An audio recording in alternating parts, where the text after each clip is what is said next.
अस्सलाम वालेकुम everyone, welcome to क्विंटेसेंस classes.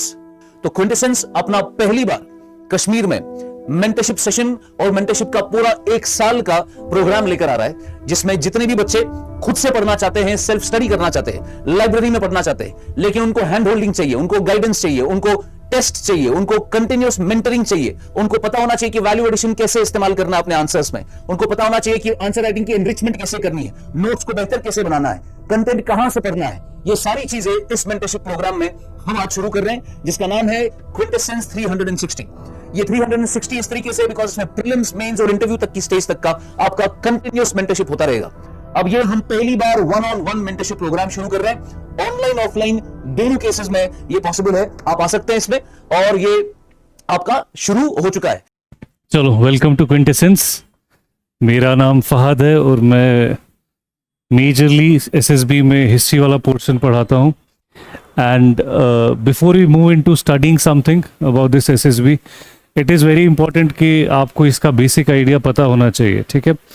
So what is this SSB about? ये जो एग्ज़ाम जिसके लिए आप प्रिपेयर करना चाहते हो, ये किस तरह का एग्ज़ाम है, इसमें एग्ज़ाम का पैटर्न क्या है, ये समझना बहुत ज़रूरी है। समझना क्यों ज़रूरी है? Because it is natural. ये ज़रूरी है कि आपको जो भी एग्ज़ाम देना है, जिस भी चीज़ के लिए आप अटेम्प्ट करने वाले हैं, पहले उसका पैटर्न समझना ज़रूरी है कि किस तरह के क्वेश्चंस आते हैं, क्या क्या सब्जेक्ट्स हैं जिनसे रिलेटेड आपको क्वेश्चंस मिलेंगे, और किस तरह का, मतलब व्हाट इज़ द स्टैंडर्ड। क्या हमें यूपीएससी के लेवल पे जाना है या हमें उससे कम लेवल पे आना है, किस लेवल का एग्ज़ाम है, ठीक है। Now when we look at this examination, एक ज़्यादा डिफाइंड मैं नहीं बोलूँगा एसएसबी जो सिलेबस निकालती है, लेकिन जितना भी उन्होंने सिलेबस में बताया हुआ है कौन कौन से सब्जेक्ट्स हैं, उसी को हम इनकॉर्पोरेट करते हैं इनटू दिस सिलेबस जो हमने डिज़ाइन किया है, looking at the different exams that have been conducted by SSB, ठीक है। अब ये सिलेबस जो हम आपके साथ शेयर करने वाले हैं, जो आप क्लासेस में पढ़ेंगे, इससे आपका एसएसबी का एग्ज़ाम, ठीक है, एंड एसएसबी लेवल के जितने भी एग्ज़ाम्स होते हैं वो सारे इस सिलेबस से आपके हो सकते हैं, ठीक है। एसएससी के एग्ज़ाम हो गए, सीजीएल का एग्ज़ाम हो गया, या कल को किसी को और कोई एसएसबी का डिपार्टमेंटल एग्ज़ाम निकलता है एक्सक्लूसिवली, जो कोई स्पेसिफिकली डिपार्टमेंट कंडक्ट कर रहा है, वो सारे exam, this is the general syllabus of it, ठीक है। कम होगा, इससे ज़्यादा नहीं होगा। For example if you look at अभी जो रिसेंटली अनाउंस हुआ था नायब तहसीलदार का एग्ज़ाम, ठीक है, again this was the syllabus, इसी में से कुछ पोर्शन कम हो गया था, ठीक है। सो अब हम क्या सिलेबस पढ़ने वाले हैं इन योर दिस एग्जामिनेशन? हमारा जो सिलेबस है वो क्या है? सबसे पहले अगर हम बात करें तो basic quantitative aptitude and arithmetic, ये एक बेसिक स्टैंडर्ड मैथमेटिक्स है जो आपको पढ़ना है, ठीक है। इफ़ यू आर गोइंग, और ये इंपॉर्टेंट क्यों है, if you are going for SSB का एग्ज़ाम, ठीक है, कल को आपका मूड बनता है कि मुझे एक स्टेप ऊपर जाना है and I should appear for JKPSC का एग्ज़ाम, या मुझे यूपीएससी का एग्ज़ाम देना है, again this mathematics is something required. वहाँ पे फॉर दैट जेकेपीएससी या यूपीएससी का एग्ज़ाम ये बन जाता है क्वालिफाइंग। खाली सीसैट का पेपर होता है, एक क्वालिफाइंग पेपर है प्रीलिम्स में, देयर यू नीड मैथमेटिक्स, ठीक है।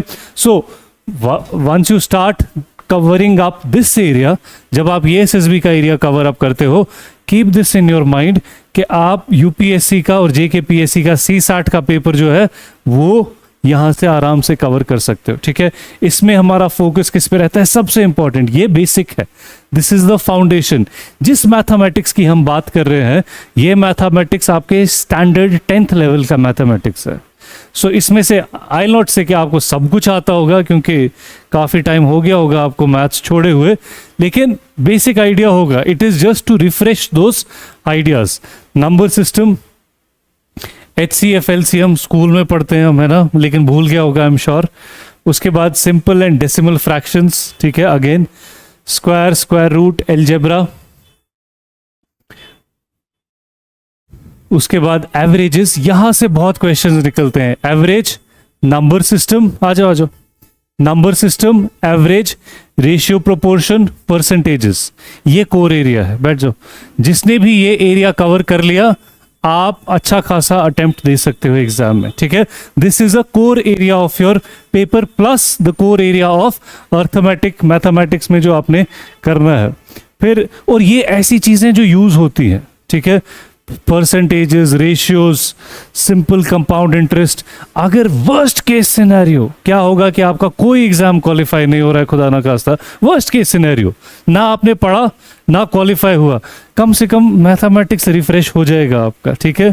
वो सारे इश्यूज जो 10th में समझ नहीं आया है वो एटलीस्ट कवर हो जाएगा। उसके बाद moving forward then we have profit and loss. Again कल को बिजनेस भी करना है, this is something that you should know. Time and work, speed, distance, data interpretation. फिर यहाँ से आपका आ जाता है permutation, combination, triangles। आ जाओ ये सारा पोर्शन जो है this is your basic arithmetic, ठीक है। इसके साथ साथ what else are we going to cover, then we will come down to this geometry, जिसमें ट्रिग्नोमेट्री है, जिसमें आपका ट्राइंगल्स है, ठीक है, and all the related concepts with it. अब ये भी इंपॉर्टेंट क्यों है, because again this is important for the exam, this is something that is use day to day activity में भी आप ये चीजें यूज करते हो, ठीक है। अब हम करते क्या है, like how do we cover this area. हम मैथमेटिक्स की क्लास में what are we suppose to do, हम पहले बोर्ड पे आपको एक प्रॉब्लम समझाएंगे, ठीक है, उसके प्रिंसिपल्स बताएंगे, how are we suppose to do, then we will do these questions in the classroom, ठीक है। सो रॉट लर्निंग नहीं होगी इसकी, we will do these questions right there in the classroom, ताकि आपको क्वेश्चन सॉल्व करना आ जाए। कोई कंफ्यूजन हो रहा है तो क्लास में ही वो एड्रेस हो जाएगा। सो पहली चीज, बहुत इंपॉर्टेंट टॉपिक है ये सारा, ज्योमेट्री का प्लस आपका अर्थमेटिक। अगर हम नायब तहसीलदार के एग्जाम की बात करें, दिस पोर्शन मेंसुरेशन 1, मेंसुरेशन 2, ये स्पेसिफिक एरिया है जो आपके नायब तहसीलदार एग्जाम में मेंशन्ड है। क्यों है mentioned, because this is something जो कल को रेवेन्यू ऑफिसर्स को यूज करना पड़ता है। मेजरमेंट ऑफ लैंड है, जनरल मेजरमेंट्स हैं, उसमें ये चीजें सारी यूज हो जाती हैं। So this is one area that we will be covering. उसके बाद second another area, same thing, जैसे मैथमेटिक्स की इंपॉर्टेंस है वैसे ही इस पोर्शन की भी इंपॉर्टेंस है। जनरल, जिसको हम लॉजिक एंड रीजनिंग कहते हैं, ठीक है। Again with this you can focus on 3 exams. SSB का कोई भी लेवल का एग्जाम हो, एसएसबी एसएससी लेवल का, ये रिक्वायर्ड है। जेकेपीएससी का एग्जाम हो, again qualifying paper CSAT, this is what you require. UPSC का सीसैट का paper qualifying in nature, this is what you require. Number series, letter series, statements and conclusion, blood relations, equalities, word analogy, number analogy,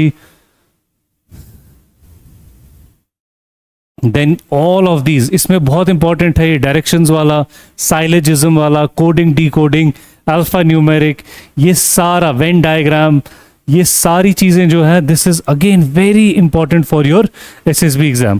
pattern वही, class में ही problems को solve करने का, आपके साथ problem share होंगी, आपको समझाया जाएगा बोर्ड पे कि भाई ऐसे क्वेश्चंस को इस तरह से करना है, then right there in the classroom you will solve those questions. Because ये वो है जो याद रखने से नहीं होगा, दिस इज समथिंग जो प्रैक्टिस करने से होगा, and practice starts right there in the classroom, ठीक है। पहला एस्पेक्ट ये सबसे इंपॉर्टेंट है। उसके बाद हम चलते हैं आपके जनरल नॉलेज पार्ट पे, ठीक है।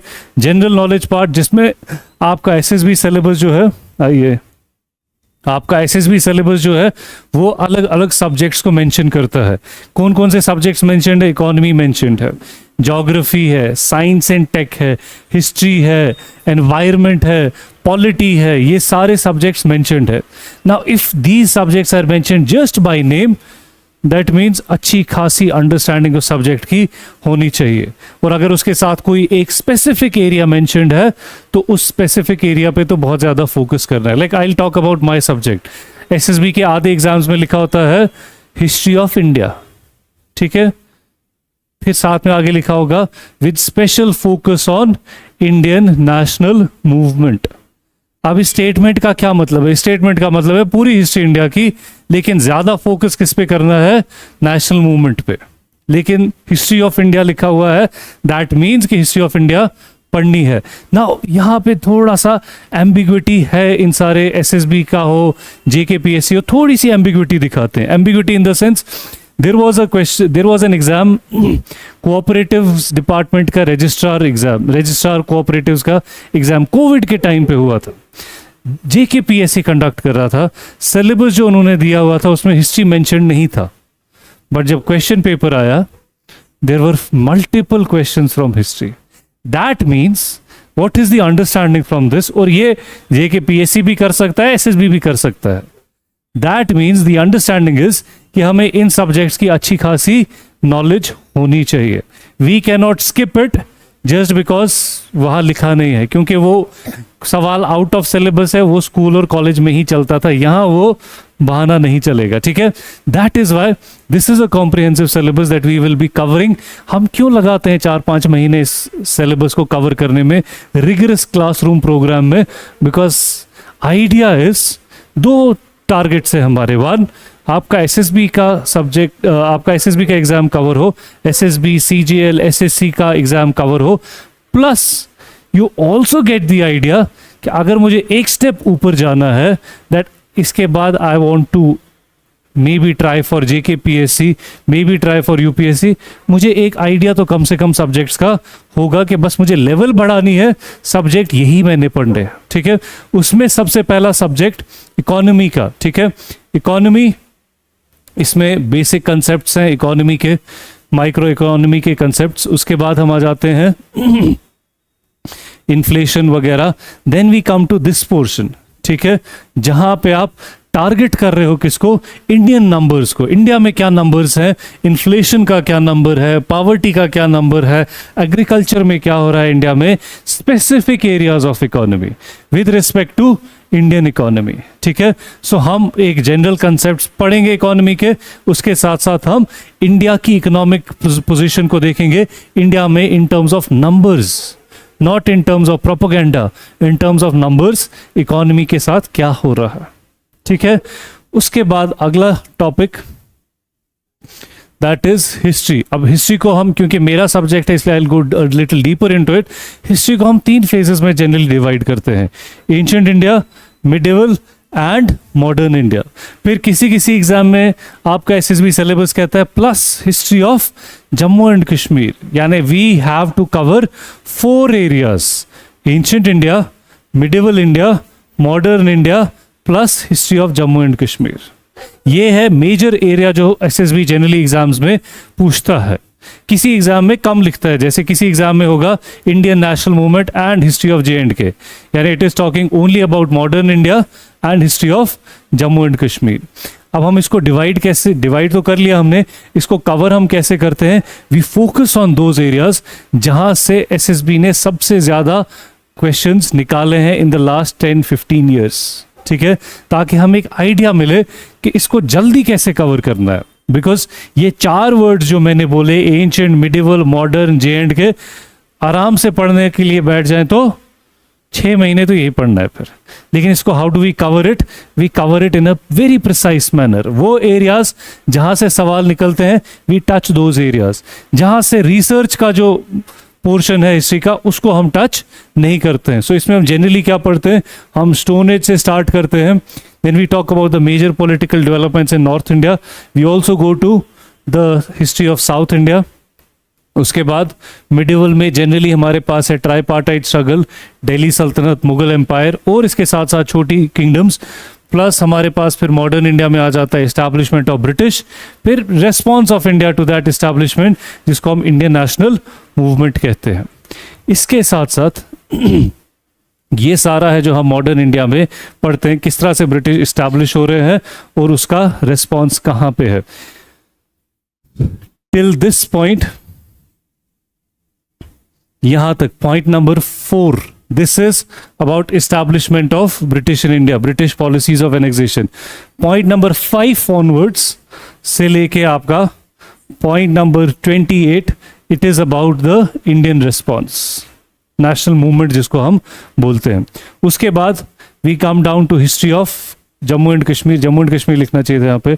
अगेन हम स्टोन एज से स्टार्ट करेंगे बिकॉज लिखा है history of Jammu and Kashmir without specifying कि क्या मॉडर्न हिस्ट्री पढ़नी है, मिडिवल पढ़नी है, एंशियंट पढ़नी है, कौन सी पढ़नी है। सो वी कवर एवरीथिंग, हम सारी कवर करेंगे सो दैट कोई ऑप्शन ना दें, चांस ना दें हम किसको, एसएसबी को, कि हमें सरप्राइज करे कि उप्स ये तो मैंने पढ़ा नहीं था लेकिन फिर भी आ गया। हम कोशिश करते हैं हम वो सारे एरियाज कवर करें जहां से आपका एसएसबी क्वेश्चंस पूछता है, ठीक है। और ये सारा when we talk about this portion, ये वाला पोर्शन आपका राइट फ्रॉम एंशिएंट से लेके मॉडर्न टाइम तक, खासकर एंशिएंट और मिडिवल, इससे हमारा एक और एरिया कवर होता है आर्ट एंड कल्चर वाला, जिसमें हमें टेम्पल आर्किटेक्चर के बारे में देखना है, इंडो इस्लामिक आर्किटेक्चर के बारे में देखना है, मॉन्यूमेंट्स के बारे में पता होना चाहिए, बाकी फीचर्स, पेंटिंग्स हो गई, विजुअल आर्ट हो गया, परफॉर्मिंग आर्ट हो गया, a very good basic understanding of all these aspects पता हो। ये टिपिकली डिपेंडेंट है इस पे और इस पे। साथ साथ फिर हम पढ़ेंगे मॉन्यूमेंट्स जो हमें यहाँ पे नजर आते हैं बनते हुए जम्मू एंड कश्मीर में। आ जाओ आ जाओ।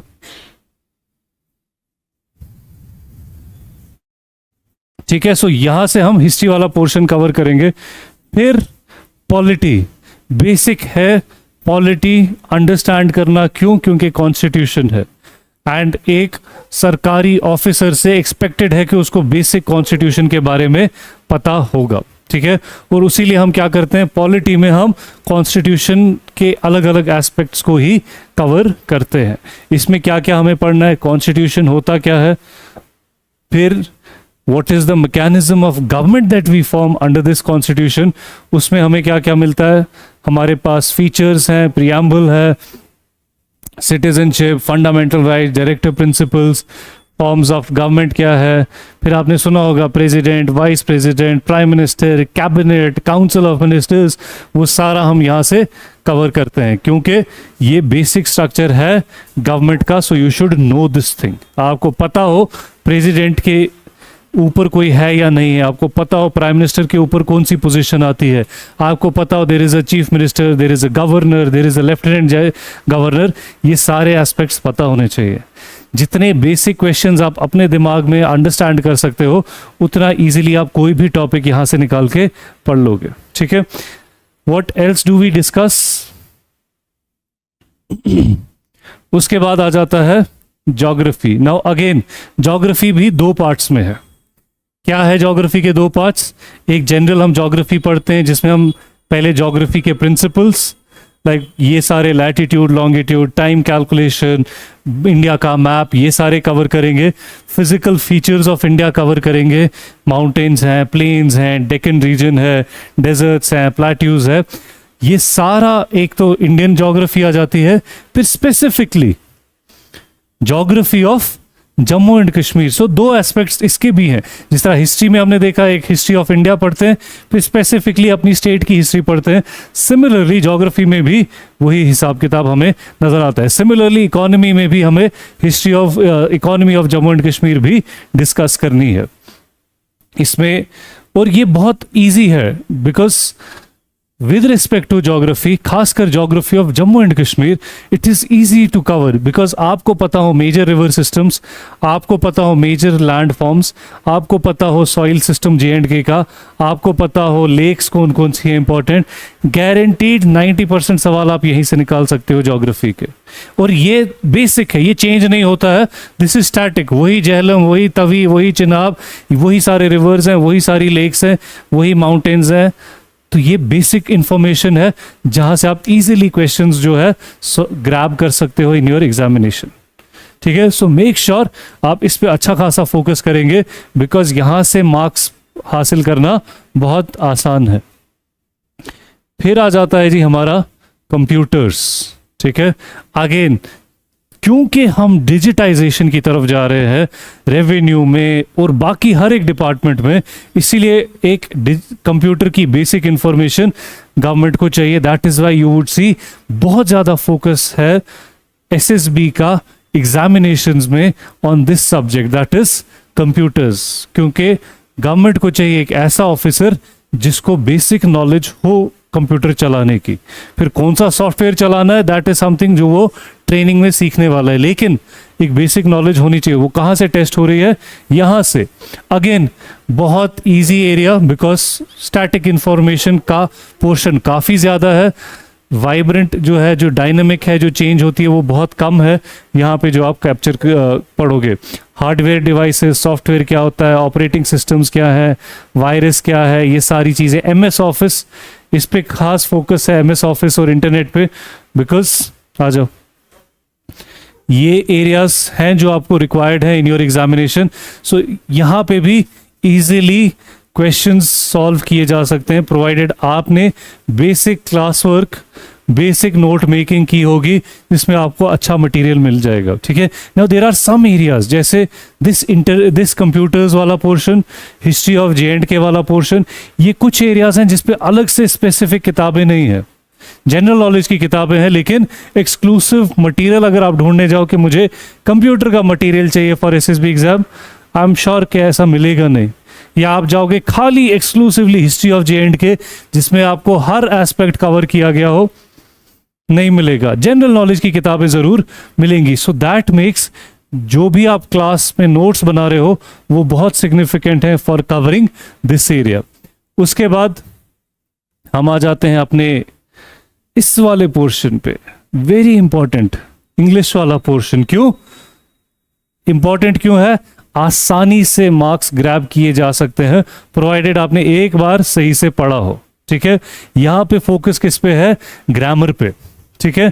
आपको पता हो एक बेसिक सेंटेंस, बेसिक चीज, सेंटेंस के पार्ट्स क्या होते हैं, और आपको सेंटेंस में से गलती निकालनी आ जाए, यही रिक्वायर्ड है from your general knowledge of English. कि आपको पता हो इस सेंटेंस में गलत क्या लिखा है, आपको पता हो इस वर्ड का मीनिंग क्या है, इस सेंटेंस को कंप्लीट कैसे करना है, इसका फॉर्म चेंज कैसे करना है, स्पीच चेंज कैसे करना है। ये बेसिक चीजें आ गई। तभी पहला ही है parts of speech, parts of sentences, pronouns, verbs, tenses, articles, narrations, prepositions. यहां पे भी अगेन जो रिस्क है वो बहुत कम है। रिस्क सबसे ज्यादा जो हमें नजर आता है वो करंट अफेयर्स में, क्योंकि बहुत बड़ा एरिया है। You will not be sure कि मैंने ये सारा कवर किया है या नहीं कवर किया है, लेकिन कुछ एरियाज एग्जाम के हैं जहां पे आप 100% श्योर हो सकते हो कि ये मैंने पूरी तरह से कवर किया है। One of them is this English वाला पोर्शन। क्या आपने सही से पढ़ा है? गारंटीड 100% सवाल आप कर सकते हो।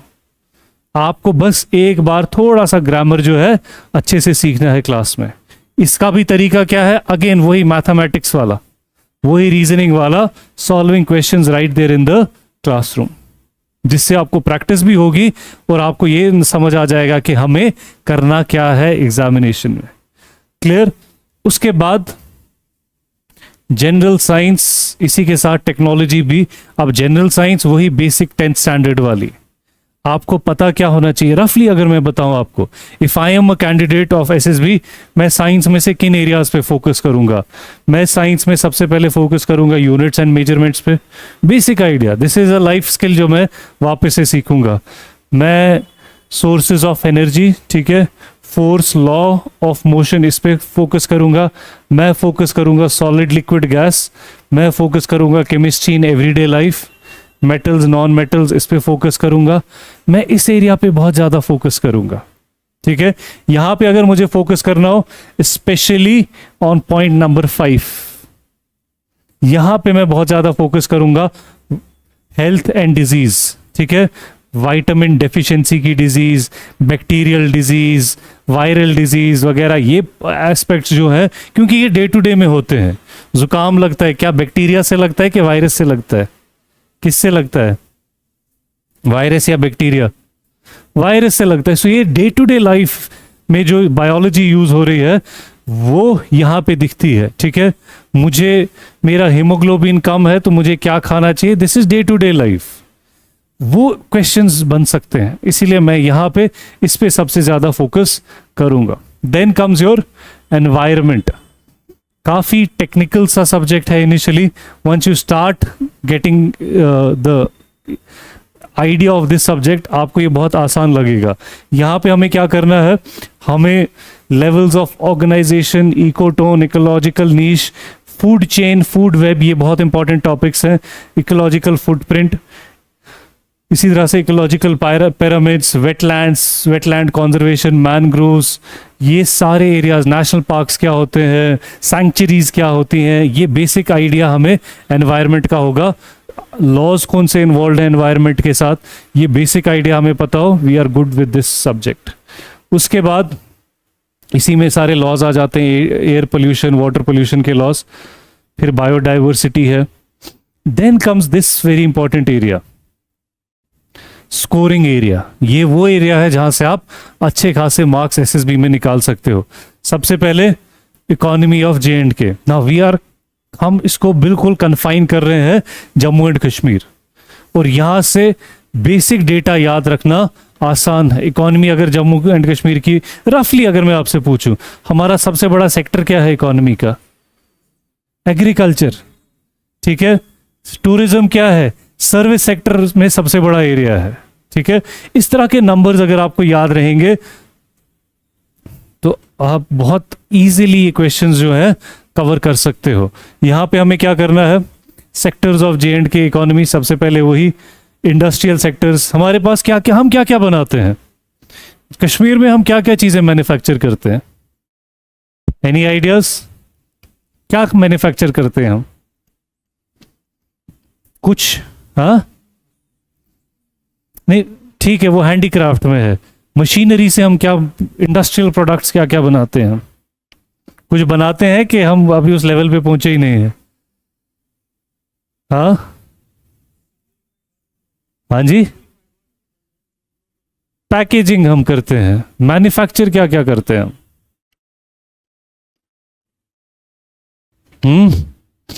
साउथ से कौन कौन है आप में से? पुलवामा, अनंतनाग, हाँ। मैन्युफैक्चर बनाते क्या है? हाँ जी, मोस्टली हैंडमेड इंडस्ट्री। कुछ है जो इंडस्ट्रियल मैन्युफैक्चरिंग हम करते हैं? हाँ, हाँ, प्लाईवुड बनता है यहाँ पे, बहुत कम नंबर है उसका। और कुछ जो बड़ी इंडस्ट्री है हमारी, हाँ, सीमेंट बनाते हैं हम। तभी मैंने पूछा साउथ से कौन है, क्योंकि सारी सीमेंट इंडस्ट्री साउथ में है। हम सीमेंट बनाते हैं, हम बैट्स बनाते हैं, है ना। सो इस तरह की कुछ एरियाज हैं हमारे पास इंडस्ट्रियल मैन्युफैक्चरिंग के, जो हम यहाँ पे करते हैं। ये इजी फिगर्स हैं याद रखने, ठीक है। सो वही सारी चीजें हम यहाँ पे भी करेंगे इंडस्ट्रियल सेक्टर में। उसके साथ साथ लिखा भी हमने सीमेंट, सर्विस सेक्टर वगैरह। फिर Indus water treaty and its impact क्यों इंपॉर्टेंट हो गई? न्यूज़ में है, ठीक है, हमसे जुड़ी हुई है, हमारे रिवर से जुड़ी हुई है, न्यूज़ में है, हम जंग लड़के आए हैं ताज़ा ताज़ा, तो हो सकता है इस पे क्वेश्चंस बन जाए। लेकिन ये सिलेबस हमने उससे पहले का बनाया हुआ है, सो वी नो कहाँ कहाँ पे इंपॉर्टेंट एरियाज आते हैं। देन ये है वो एरिया जिसकी मैं बात कर रहा था, geography of Jammu and Kashmir, जिसमें आपको क्या याद रखना है? फिजियोग्राफी, फिजिकल फीचर्स, अलग अलग डिविजन्स, क्रॉप्स, सॉइल्स, लेकिन अच्छे से याद रखना है, ठीक है। फॉर एग्जाम्पल, हम जनरली करेवाज को किसके साथ जोड़ते हैं? सैफरन के साथ। ये किस चीज के लिए और यूज होता है? अच्छी प्रोडक्शन, आलमंड्स। सो करेवाज जनरली हम कहते हैं जी जाफरान उगता है इसमें, लेकिन करेवा सॉइल जो है वो आलमंड्स के लिए भी बहुत अच्छी है, ठीक है। इस तरह की इंफॉर्मेशन वन स्टेप अहेड जाके अगर आप याद रखोगे, आंख बंद करके आप एग्जाम में क्वालिफाई हो जाओगे। लेकिन पढ़ के, खाली आंख बंद करने से नहीं होगा, पढ़ने के बाद आंख बंद करनी है, ठीक है। Then we have rivers and lakes, important power projects, ये इंपॉर्टेंट एरिया। उसके बाद आ जाता है हमारा कॉन्स्टिट्यूशन, ठीक है, जिसमें है सबसे इंपॉर्टेंट हमारे पास रीऑर्गेनाइजेशन एक्ट। अगर आप 2019 से पहले के एग्जाम्स देखोगे, वहां पे टॉपिक होता constitution of Jammu and Kashmir, ठीक है। उसकी जगह अब हमें क्या पढ़ना है? Reorganisation act 2019। Then we have J and K Panchayati Raj act, delimitation commission, RTI. ये थोड़ा सा पॉलिटिकल स्ट्रक्चर डिफाइन होता है रीऑर्गेनाइजेशन एक्ट में। जे.एंड.के किस तरह की यूनियन टेरिटरी है, किस यूनियन टेरिटरी के मॉडल पे हम बने हैं? पौंडीचेरी के मॉडल पे। सो ये बेसिक चीज़ें हमें कहाँ से पता चल रही हैं? ये बेसिक हमें पता चल रहा है इस रीऑर्गेनाइजेशन एक्ट से। Again easy area to cover, याद रखना आसान है, मार्क्स पॉइंट्स यहाँ से अच्छे से हासिल किए जा सकते हैं। करंट अफेयर्स, हिस्ट्री, ये थोड़े से एरियाज हैं जो बहुत डायनामिक डाइवर्स हैं। इसमें रिस्क थोड़ा सा ज़्यादा है कि क्वेश्चन किस एरिया से आएगा और क्या वो मुझे याद होगा या नहीं होगा, लेकिन ये वो एरियाज हैं जो बहुत स्पेसिफिक है। तो अगर आप J&K, इंग्लिश, इन एरियाज पे खास फोकस करोगे, you will perform very good in your examination. उसके बाद आ जाता है लास्ट, सबसे डायनेमिक, करंट अफेयर्स। अब करंट अफेयर्स 100% करना पॉसिबल नहीं है। करंट अफेयर्स के वो ट्रेंड्स पकड़ लेना जिनमें से सवाल आते हैं, वो पॉसिबल है, वो आप क्लासरूम में करोगे। क्या करोगे? हमें फोकस किस पे करना है? रिपोर्ट्स, मेजर बड़ी ऑर्गेनाइजेशंस या गवर्नमेंट ऑर्गेनाइजेशंस जो रिपोर्ट बनाती हैं, अवार्ड्स, ठीक है, कोई ना कोई नेशनल अवार्ड, सरकारी अवार्ड या नीम सरकारी अवार्ड होते रहते हैं। फिर वो आपका नोबेल प्राइज़ हो, इंडिया के पद्मा अवार्ड्स हों, भारत रत्न हो, आपके स्पोर्ट्स के अवार्ड्स हों, या आपके आर्ट्स वाले अलग अलग कैटेगरीज ऑफ परफॉर्मिंग आर्ट्स वगैरह हैं, उनके अवार्ड्स हैं, वो याद रखो। और ख़ासकर अगर J&K में किसी को वो अवार्ड मिल रहा है, that is a question for you, ठीक है। उसके साथ साथ हमें क्या करना है? ये सारी चीज़ें, फर्स्ट इन वर्ल्ड से first in India, popular names of personalities, newspaper से, और खासकर ये वाला books and authors, recent books and authors, ये एरिया कवर करना है फॉर आवर करंट अफेयर्स। उसके साथ साथ अब जैसे लैंग्वेजेस है, फॉर एग्जांपल, अब लैंग्वेजेस में क्या क्वेश्चंस आ सकते हैं?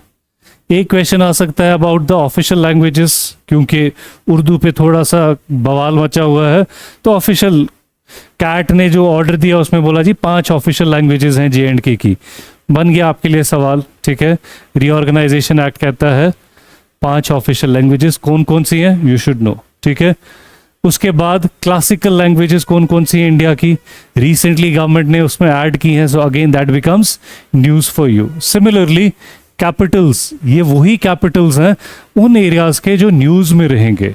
जैसे आपका पूरा ये अरब वाला एरिया जो है ये न्यूज़ में है, सो यहाँ के कैपिटल सीरिया न्यूज़ में है, यहाँ का कैपिटल ईरान न्यूज़ में है, यहाँ का कैपिटल आपकी जो जो कंट्री न्यूज़ में रहती, यूक्रेन है न्यूज़ में, तो यहाँ का कैपिटल, आपका साउथ अमेरिका की कोई कंट्री न्यूज़ में होगी तो वहाँ का कैपिटल।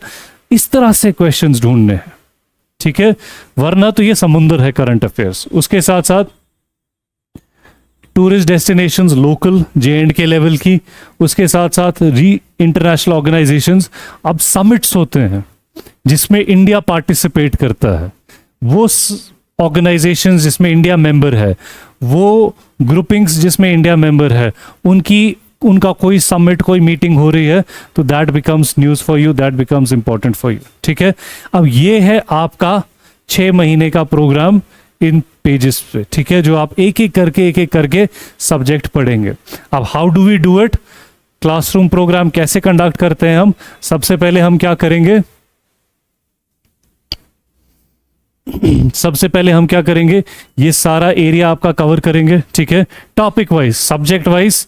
हम एक एक 2-2 3-3 क्लासेस लेते हैं दिन में, उन 3 क्लासेस में 3 सब्जेक्ट हो गए। जैसे ही आप एक टॉपिक खत्म करोगे, ठीक है, आपने एक टॉपिक खत्म किया, सबसे पहले होगा आपका एक माइक्रो टेस्ट उस एक टॉपिक का, क्लियर? वो खत्म किया आपने, माइक्रो टेस्ट भी खत्म किया आपने, एक सब्जेक्ट पूरा खत्म कर लिया। उसके बाद होगा आपका सेक्शनल टेस्ट।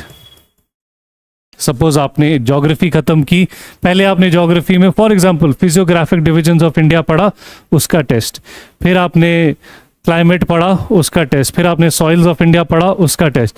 फिर जब आपने ज्योग्राफी खत्म कर ली पूरी, तो होगा आपका सेक्शनल टेस्ट। फिर जैसे जैसे आप सब्जेक्ट खत्म करते जाओगे, हर सब्जेक्ट में माइक्रो टेस्ट, सेक्शनल टेस्ट दोगे। जब सारे सब्जेक्ट ऑलमोस्ट खत्म होने लगे, तो आप दोगे क्या? फुल लेंथ टेस्ट, जो आपको डालेगा एक एग्जाम सिमुलेशन में कि भाई ये है एग्जाम जो होने वाला है। उसके आप दोगे फुल लेंथ टेस्ट, जिसमें आपको सारा जो आपने पढ़ा होगा उसमें से फुल लेंथ टेस्ट अराउंड 3 होंगे जो आपको क्लासरूम में ही एग्जाम का ऑलमोस्ट एक्सपीरियंस दे देंगे। इससे पर्पस क्या सॉल्व कर रहे हैं हम? पर्पस हम ये सॉल्व कर रहे हैं that your studies is not confined to this classroom. खाली क्लासरूम कुछ नहीं कर सकता है। क्लासरूम के साथ सबसे इंपॉर्टेंट एस्पेक्ट क्या है? जो आप क्लासरूम के बाद घर पे जाके पढ़ाई करोगे वो इंपॉर्टेंट है। ये जो सिलेबस है ये क्लासरूम प्रोग्राम है, ये चेक करेगा ये वाला कि आप यहां से निकल के पढ़ते हो या मौज में रहते हो। पढ़ोगे ये भी क्वालिफाई, आपके मेन टेस्ट भी क्वालिफाई हो जाएंगे। नहीं पढ़ोगे तो आपको यही समझ आ जाएगा मैंने टाइम ज़ाया कर दिया है, अब मुझे या तो रीस्ट्रक्चर करना है पढ़ाई को या कुछ चमत्कार करना है तो ही कुछ हो सकता है। सो टू पुश यू, ताकि आपको एक वो कांस्टेंट पुश रहे आपके पीछे कि मुझे पढ़ना है घर जाके, this is something that is very important for you. ठीक है, जिस दिन नहीं भी पढ़ा होगा ना, टेस्ट फिर भी देना है, क्योंकि उससे ये समझ आ जाएगा। टेस्ट से 2 चीज़ें पता चलती हैं, कितना पढ़ा है और क्या पता चलता है, कितना नहीं पढ़ा है। सो दोनों जानना ज़रूरी है। या तो जान लो कितना सब पढ़ लिया है, या तो जान लो मैंने कुछ नहीं पढ़ा है। पढ़ लिया है तो ठीक है आगे बढ़ो, नहीं पढ़ा है तो that is the starting point for you. And ये इंपॉर्टेंट है। देखो क्लासरूम में वही सारी चीज़ें पढ़ाई जाती हैं जो आपको 50 किताबों में मिलेंगी। What is the purpose that we solve?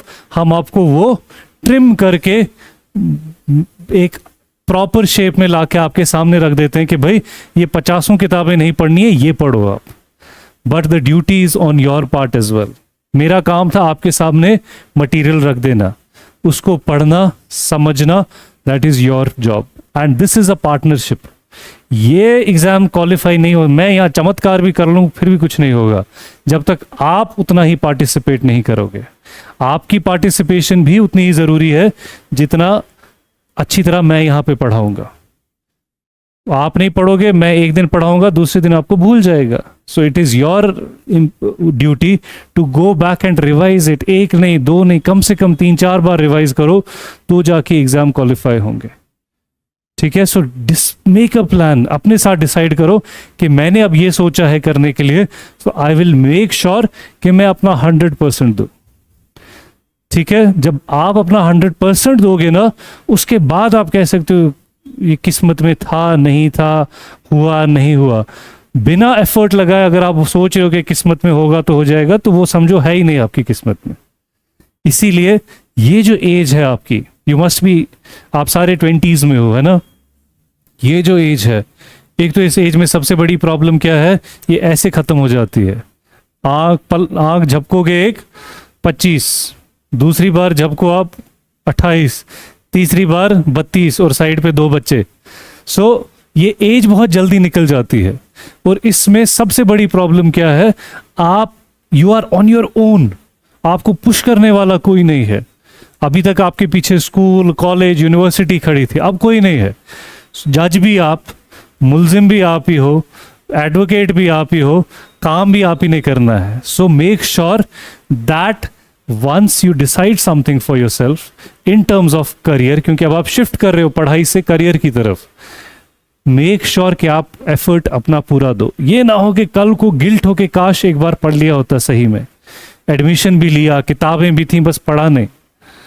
सो वो चीज़ इंश्योर करो, इंशाल्लाह आप सबको सक्सेस मिलेगी। ठीक है, so best of luck, see you in the classroom with all of this. सब ठीक हो ना अच्छे से? चलिए, तो कैसे आना हुआ? हाँ, किस सिलसिले में आना हुआ बताइए जरा। हाँ, मतलब क्या सोच के आए हो कि क्या करना है इधर? हाँ, Canada ask question, is this the right on you people are having, you can ask the question to the teacher can also ask the question, yes or no. So क्या expectation है आपको कि क्या सोच के आए हो कि मुझे इस प्रोग्राम को ज्वाइन करना चाहिए? शाबाश। So myself, I'm Momin and I teach geography. That is one of the major component of your syllabus, yes or no. So today is what we call as orientation session, है ना, orientation session. Clear? सो orientation में हम क्या करते हैं कि आपको overall आपको पता चलता है कि जो मुझे पढ़ना है, किस तरह पढ़ना है, कहाँ से पढ़ना है, क्या नहीं पढ़ना है, टीचर क्या करता है और आपको क्या करना है. That's called, in short term में हम उसको कहते हैं ओरिएंटेशन. सो पहला point I will write here जो आपको पता होना चाहिए कि जो मेरा सवाल आपसे ये है, what do you expect from this course. आप क्या एक्सपेक्ट करते हो जो जिसके लिए आप यहां पर आए हो पढ़ने के लिए. What do you expect from this course. So सबसे पहला पॉइंट जो हम यहां पर करेंगे आपके साथ वो क्या है कि आपको पढ़ाया जाएगा, that's called daily class work आपको रहेगा. क्लास वर्क में कोई डिले नहीं होगा, हर रोज क्लास होगी. 2 कंपोनेंट्स होंगे, 3 भी कंपोनेंट्स होंगे. क्लियर? 4 भी हो सकते हैं कि कभी कभार कोर्स जो रहता है 1 आवर रहता है एक क्लास का, 1.5 घंटा भी रहता है एक क्लास का. मोस्टली आपको 3 क्लासेस, आपको कभी कभार 4 भी आपको रहेंगे. सो डेली क्लास वर्क आपको रहेगा. सेकंड जो है दैट इज सेकंड जो है दैट्स कॉल्ड क्वालिटी कंटेंट. इसमें नो कंप्रोमाइज. चाहे मैं हूं चाहे और कोई टीचर है, आप में से क्वालिटी में कोई भी कंप्रोमाइज नहीं होगा. क्लियर? मैं स्टेटमेंट बोलता हूं ये. हर कोई teacher, not only me, all the teachers जो भी यहां पढ़ा रहे हैं. सी, और क्या लगता है आपको, व्हाट डू यू एक्सपेक्ट. हम यहां पर क्या करते हैं, हम यहां पर टेस्ट करते हैं, एसएसबी को टेस्ट करते हैं. Not day, I won't say daily, बल्कि आफ्टर एवरी, नॉट कंपोनेंट, वो तो है ही है, आफ्टर एवरी टॉपिक. अगर आपको कोई भी टॉपिक पढ़ाया जा रहा है तो आपको, चाहे वो मंडे हो, चाहे वो सैटरडे हो, चाहे वो फ्राइडे आएगा, जो दिन आएगा, जिस दिन आपका टॉपिक कंप्लीट हो जाएगा, नेक्स्ट डे आपका क्या हो जाएगा. किसी टॉपिक में सिर्फ 3 ही दिन लगे 5 मिनट के लिए, तो 3 दिन के बाद टॉपिक होगा. किसी को 6 दिन लगे, for example Monday, Tuesday, Wednesday, Thursday, Friday, Saturday लगा, संडे ऑफ रहता है, तो मंडे आपको उसका क्या होगा, उसका टेस्ट होगा. क्लियर? उसके बाद हम ये भी करते हैं, आपको हम करते हैं फुल लैंग्वेज टेस्ट भी. जब आपका पूरा कंपोनेंट कंप्लीट होता है उसमें भी हम क्या करते हैं, टेस्ट करते हैं. फॉर एग्जांपल आपने 10 टॉपिक पढ़े, 10 के कितने टेस्ट हो गए, 10 के बाद एक टेस्ट और होगा, वो पूरे का होगा जो भी आपने पढ़ा. क्लियर? उसके बाद हम असल में चेक करना होता है कि अगर मुझे टीचर पढ़ा रहा है तो क्या मैं सही तरीके पर जा रहा हूं या नहीं जा रहा हूं. ये कैसे पता चलता है, ये पता चलता है आपको PYQs पे. अगर आपको पढ़ने से PYQ सॉल्व होते हैं देन यू मस्ट थिंक कि हम सही रास्ते से जा रहे हैं. अगर PYQ सॉल्व नहीं हो रहे हैं, is a tip from my side to you कि फिर आप समझना कि फिर पढ़ाई में या पढ़ने में क्या है, गड़बड़ है. समझ आया सबको? So this is what you must expect from us. But I may ask myself what I should expect from you, और we the institute as an institute, what we must expect from you. We must expect from you. तो मैं आपसे क्या expect करूं. चलो ठीक है, आप लोगों ने ये एक्सपेक्ट किया जो मैंने यहां से बोल दिया. सो मुझे भी एक्सपेक्ट करना चाहिए आपसे कुछ. सबसे पहली चीज जो मुझे आपसे एक्सपेक्ट करना पड़ेगा, that's called discipline. I am not saying कि आप बदतमीजी करोगे या आप अखलाक आपके अच्छे हैं, वो डिसिप्लिन की बात मैं नहीं कर रहा हूँ ना, बिल्कुल भी नहीं. डिसिप्लिन का मतलब है कि जो आपने ठान लिया है कि मुझे ऐसा करना है तो आप उसी डिसिप्लिन पर रहे कि मुझे क्या करना है. क्लियर? सेकंड, आपको वादा करना होगा, that's called commitment. That's called what? Commitment. भाई जो आपने कमिटमेंट की, बस सर मुझे यही करना है. Clear? Then third is you must develop what we call as trust. Clear? तो इसके अगर आप ये हमें देते हो, वहां से हम आपको जो मैंने अभी आपको बताया हम वो देते हैं. Lastly I must mention it here also कि आपको इंडिविजुअल मेंटोरशिप भी हो जाएगी इन केस किसी, फॉर एग्जांपल बहुत सारे बच्चे आते हैं जो हमें मालूम है कि बच्चों को क्या कंसर्न होता है. किसी को फैमिली इशू होता है बाप की तरफ से, किसी को माँ की तरफ से होता है, किसी को फाइनेंशियली होता है, किसी को रिलेटिव के हिसाब से होता है, किसी का पर्सनल कुछ होता है कि बहुत सारे मसले मसाइल हैं, या किसी को समझ में नहीं आता है कि मैं जो कर रहा हूँ क्या कर रहा हूँ इधर, हाँ कैसे पढ़ रहा हूँ, क्या करूँ मैं। आउट ऑफ फ्रस्ट्रेशन उसको लगता है कि मैं सब कुछ अब क्या करूँ, छोड़ दूँ। बेहतर है कि आप पहले मेंटोरशिप भी ले लो, जो भी यहाँ पर टीचर होते हैं उनसे बात करो, और उसके बाद अपने तरीके को फॉलो करो। लेकिन इसके अलावा भी आपको क्या करना पड़ेगा, आई मस्ट टेल यू, कि आपको एक टारगेट नहीं, बल्कि मैं कहता हूं कि जो आपका टाइम पीरियड यहां पर रहेगा, वो टाइम पीरियड जो आपका यहां पर रहेगा ना, time, give us only 6 months, 6 or 7 months, I must say 6 months। आप 6 महीने दे दो, मगर किस तरह दे दो, डिसिप्लिन के साथ, कमिटमेंट के साथ और ट्रस्ट के साथ। और यहाँ जो हम दे रहे हैं उसको भी आपको अकोमोडेट करना होगा। हाँ, लेकिन आपको इसके साथ साथ ये भी करना होगा कि आपको जो डेली टारगेट्स हैं, डेली प्लान जो हैं भाई, वो भी आपको फुलफिल करने होंगे। फॉर एग्जांपल, अगर मैंने आज पढ़ा हिस्ट्री में, for example history is the subject, मैंने ये स्टार्ट किया, हिस्ट्री में मैंने advent, for example advent of Europeans के बारे में मैंने पढ़ा, ठीक है ना। मैंने फॉर एग्जांपल पोर्चुगीज़ के बारे में पढ़ा, मैंने डच के बारे में पढ़ा, मैंने ब्रिटिश के बारे में पढ़ा। फॉर एग्जांपल मैंने पोर्चुगीज़ के बारे में पढ़ा, मैंने डच के बारे में पढ़ा, मैंने आई मस्ट से मैंने फॉर एग्जांपल मैंने ब्रिटिशर्स के बारे में पढ़ा। तो अगर मैंने आज ये पढ़ा तो मुझे क्या करना है, मुझे डेली टारगेट्स और प्लान्स बनाने। अगर मैंने आज इतना पढ़ा, आज शाम तक चाहे कुछ भी हो, मुझे आज ही ख़त्म करना है। इसको हम कहते हैं डिसिप्लिन। जो मैंने कहा कि what we must expect from you people, अगर आपके अंदर डिसिप्लिन रहता है, कमिटमेंट रहती है और ट्रस्ट भी रहेगा, तब जाके बात बनती है। इसलिए मैं हर क्लास में कहता हूं, अगर मैं अपना 100% क्या, मैं कहता हूं मैं आपको 200% भी अपना दूंगा।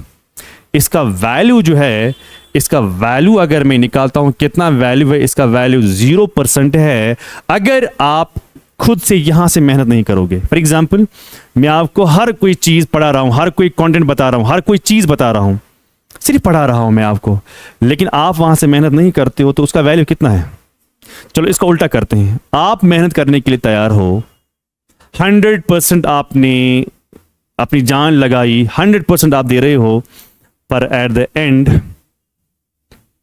मैं नहीं पढ़ा रहा हूं आपको सही से, मैं गलत पढ़ा रहा हूं, मैं कंटेंट इनरिच नहीं कर रहा हूं, उसका भी वैल्यू बहुत कम होगा अगर टीचर भी अच्छा नहीं पढ़ाएगा। सो ये जो प्रोसेस होता है, ये दोनों साइड से होता है। मेरा मेहनत करना, आपका मेहनत करना फेल, आपकी मेहनत करना, आप तैयार हो लेकिन टीचर नहीं पढ़ा रहा है, that two is called what, fail. इसलिए टू वे प्रोसेस है। जितनी मेहनत मैं कर रहा हूं, मैं नहीं बोलता हूं कि उतनी मेहनत आप करें, मैं कहता हूं उसका हाफ ही करें, पर करें तो। आई होप कि और गेट माई पॉइंट। देखो, मैं जानता हूं जितने भी आप यहां पर लड़की हो ना, लड़का is a general term by the way है। सो सब आए हैं पढ़ने के लिए, मैं मानता हूं, मैं दिल की बात कर रहा हूं आपसे कि सब आए हैं पढ़ने के लिए, सब लोग आए हैं पढ़ने के लिए, सब कुछ जोश है कि मैं सिलेक्ट हो जाऊं।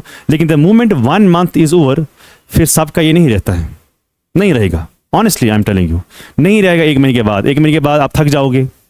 जब आप थक गए तो डिसिप्लिन क्या हुआ, कमिटमेंट क्या हुआ, ट्रस्ट क्या हुआ, खत्म हुआ। तो आपका साइड जो है वो खत्म हुआ। मेरा साइड तो भी है, मुझे बताइए सिलेक्शन है, सिलेक्शन नहीं है।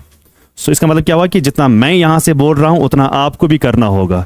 अगर मैं कहता हूं कि मैं 100% मेहनत कर रहा हूं, आपको सिर्फ 50% मेहनत कर रही है।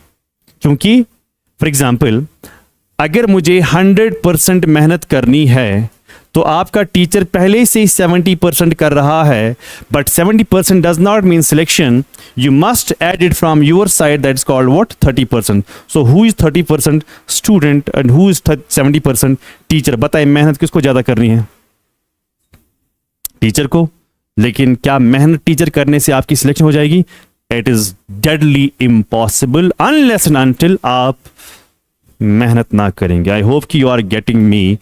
हाँ, जो मैं आपको कन्वे करने की कोशिश कर रहा हूँ कि आपको दिमाग में आता है कि क्या हो रहा है, ओरिएंटेशन का क्या मतलब होता है। पहले आप अपने आप को देखो, क्या मैं तैयार हूँ इस चीज़ के लिए, नहीं हूँ। क्या मैं बस ऐसी जोश मुझे हुआ है कि मैंने हमसाया लड़का को या लड़की को देखा कि वो सिलेक्ट हो रही या हो रहा है, मुझे भी अंदर से ख्याल आया कि मैं भी आप पढ़ूँ। दिस इज़ नॉट कॉल्ड पढ़ना। या आपको जलस हुई है, और जलस जो है ना वो कुछ दिन के लिए रहती है।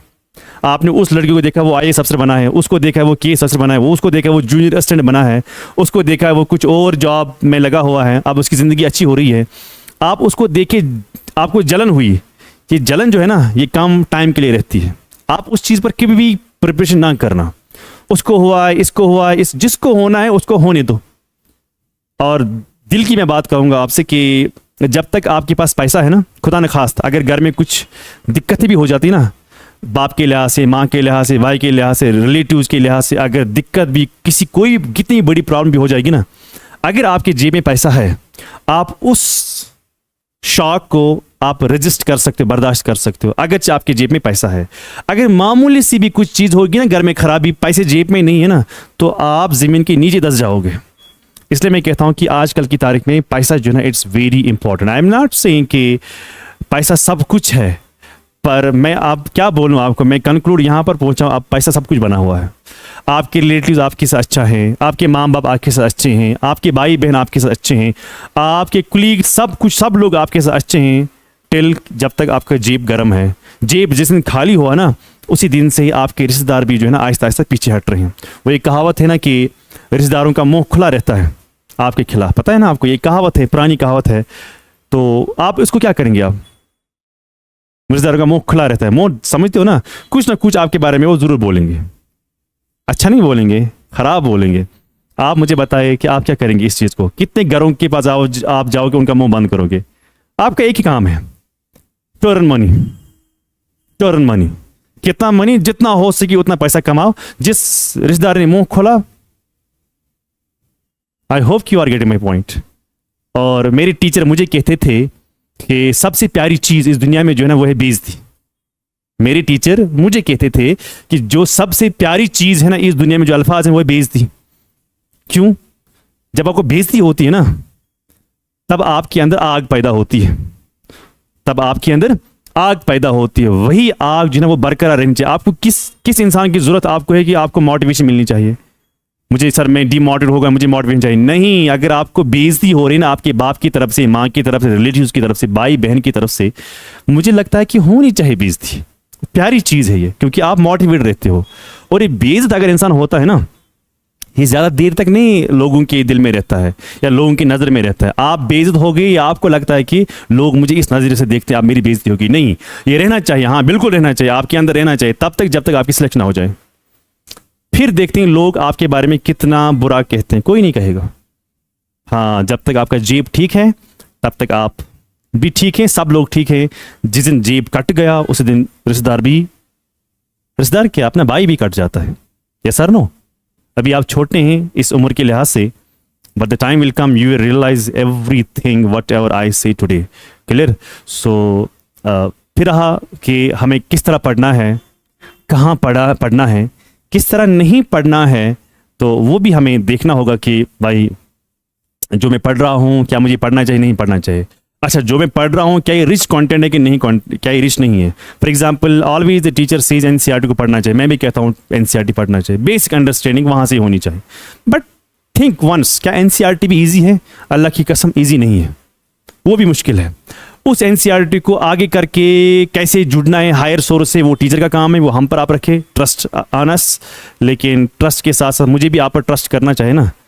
क्या जो मैं पढ़ा रहा हूँ आप उसको कंप्लीट कर रहे हो? मैं आज भी बोलूँगा, याद रखना, सब लड़कियाँ याद रखना, जो आज आप 5 मिनट के लिए भी आपकी ओरिएंटेशन, अभी कुछ पढ़ना है ही नहीं, अभी आपका रूम करना होगा, बहुत सारे मसले मसाइल हैं, रूम में बैठना होगा, किसी को क्या कहते हैं उसको, कहीं और बैठना होगा। फॉर एग्जांपल यहाँ पर हमें हॉस्टल्स हैं, पीजीज़ हैं, या रूम करना होगा, इसको टाइम लगता है थोड़ा एडजस्ट होने में।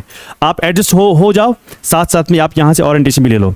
जितनी देर में आप यहाँ से एडजस्ट हो रहे हो उतनी देर में आपकी ओरिएंटेशन भी खत्म हो जाएगी, आपकी क्लास स्टार्ट हो जाएगी। सो इसका मतलब ये हुआ जिस दिन क्लास स्टार्ट हो जाएगी उससे पहले आप रेडी होनी चाहिए क्लास के लिए। Yes sir no? और उस दिन for example teacher teaches you what is history, what is geography, what is polity, है ना, जो भी आपको पढ़ाया जा रहा है, आपको पहले दिन में एक पेज आप लिखोगे, ऑलमोस्ट इतना ही लिखोगे आप। एक पेज को देखिए आप क्या बोलते हो, यार ये कौन सी बड़ी बात है, इसको मैं कभी पढ़ सकता हूँ, यहाँ से गलती हो गई ना। गलती इसी दिन से स्टार्ट हो रही है। क्यों? क्योंकि जब 10 दिन के बाद आप उसी कॉपी को खोलोगे ना तो वहां पर 20-25 पेज होंगे। बताइए 25 पेज कब आप याद करोगे? आप हिस्ट्री के 25 पेज याद करोगे, ज्योग्राफी के 25 पेज याद करोगे, कि इकोनॉमी के 25 पेज याद करोगे? 25 + 25 + 25 हो गए 75 पेज। मुझे बताओ आप क्या करोगे? इसलिए मैं कहता हूं अगर आपको दिन में 3 सब्जेक्ट उठते हैं, फॉर एग्जाम्पल आपको सब्जेक्ट उठा मैथ्स, आपको सब्जेक्ट उठा ज्योग्राफी, आपको सब्जेक्ट उठा पॉलिटिक्स, कितने कंपोनेंट हो गए भाई? 3।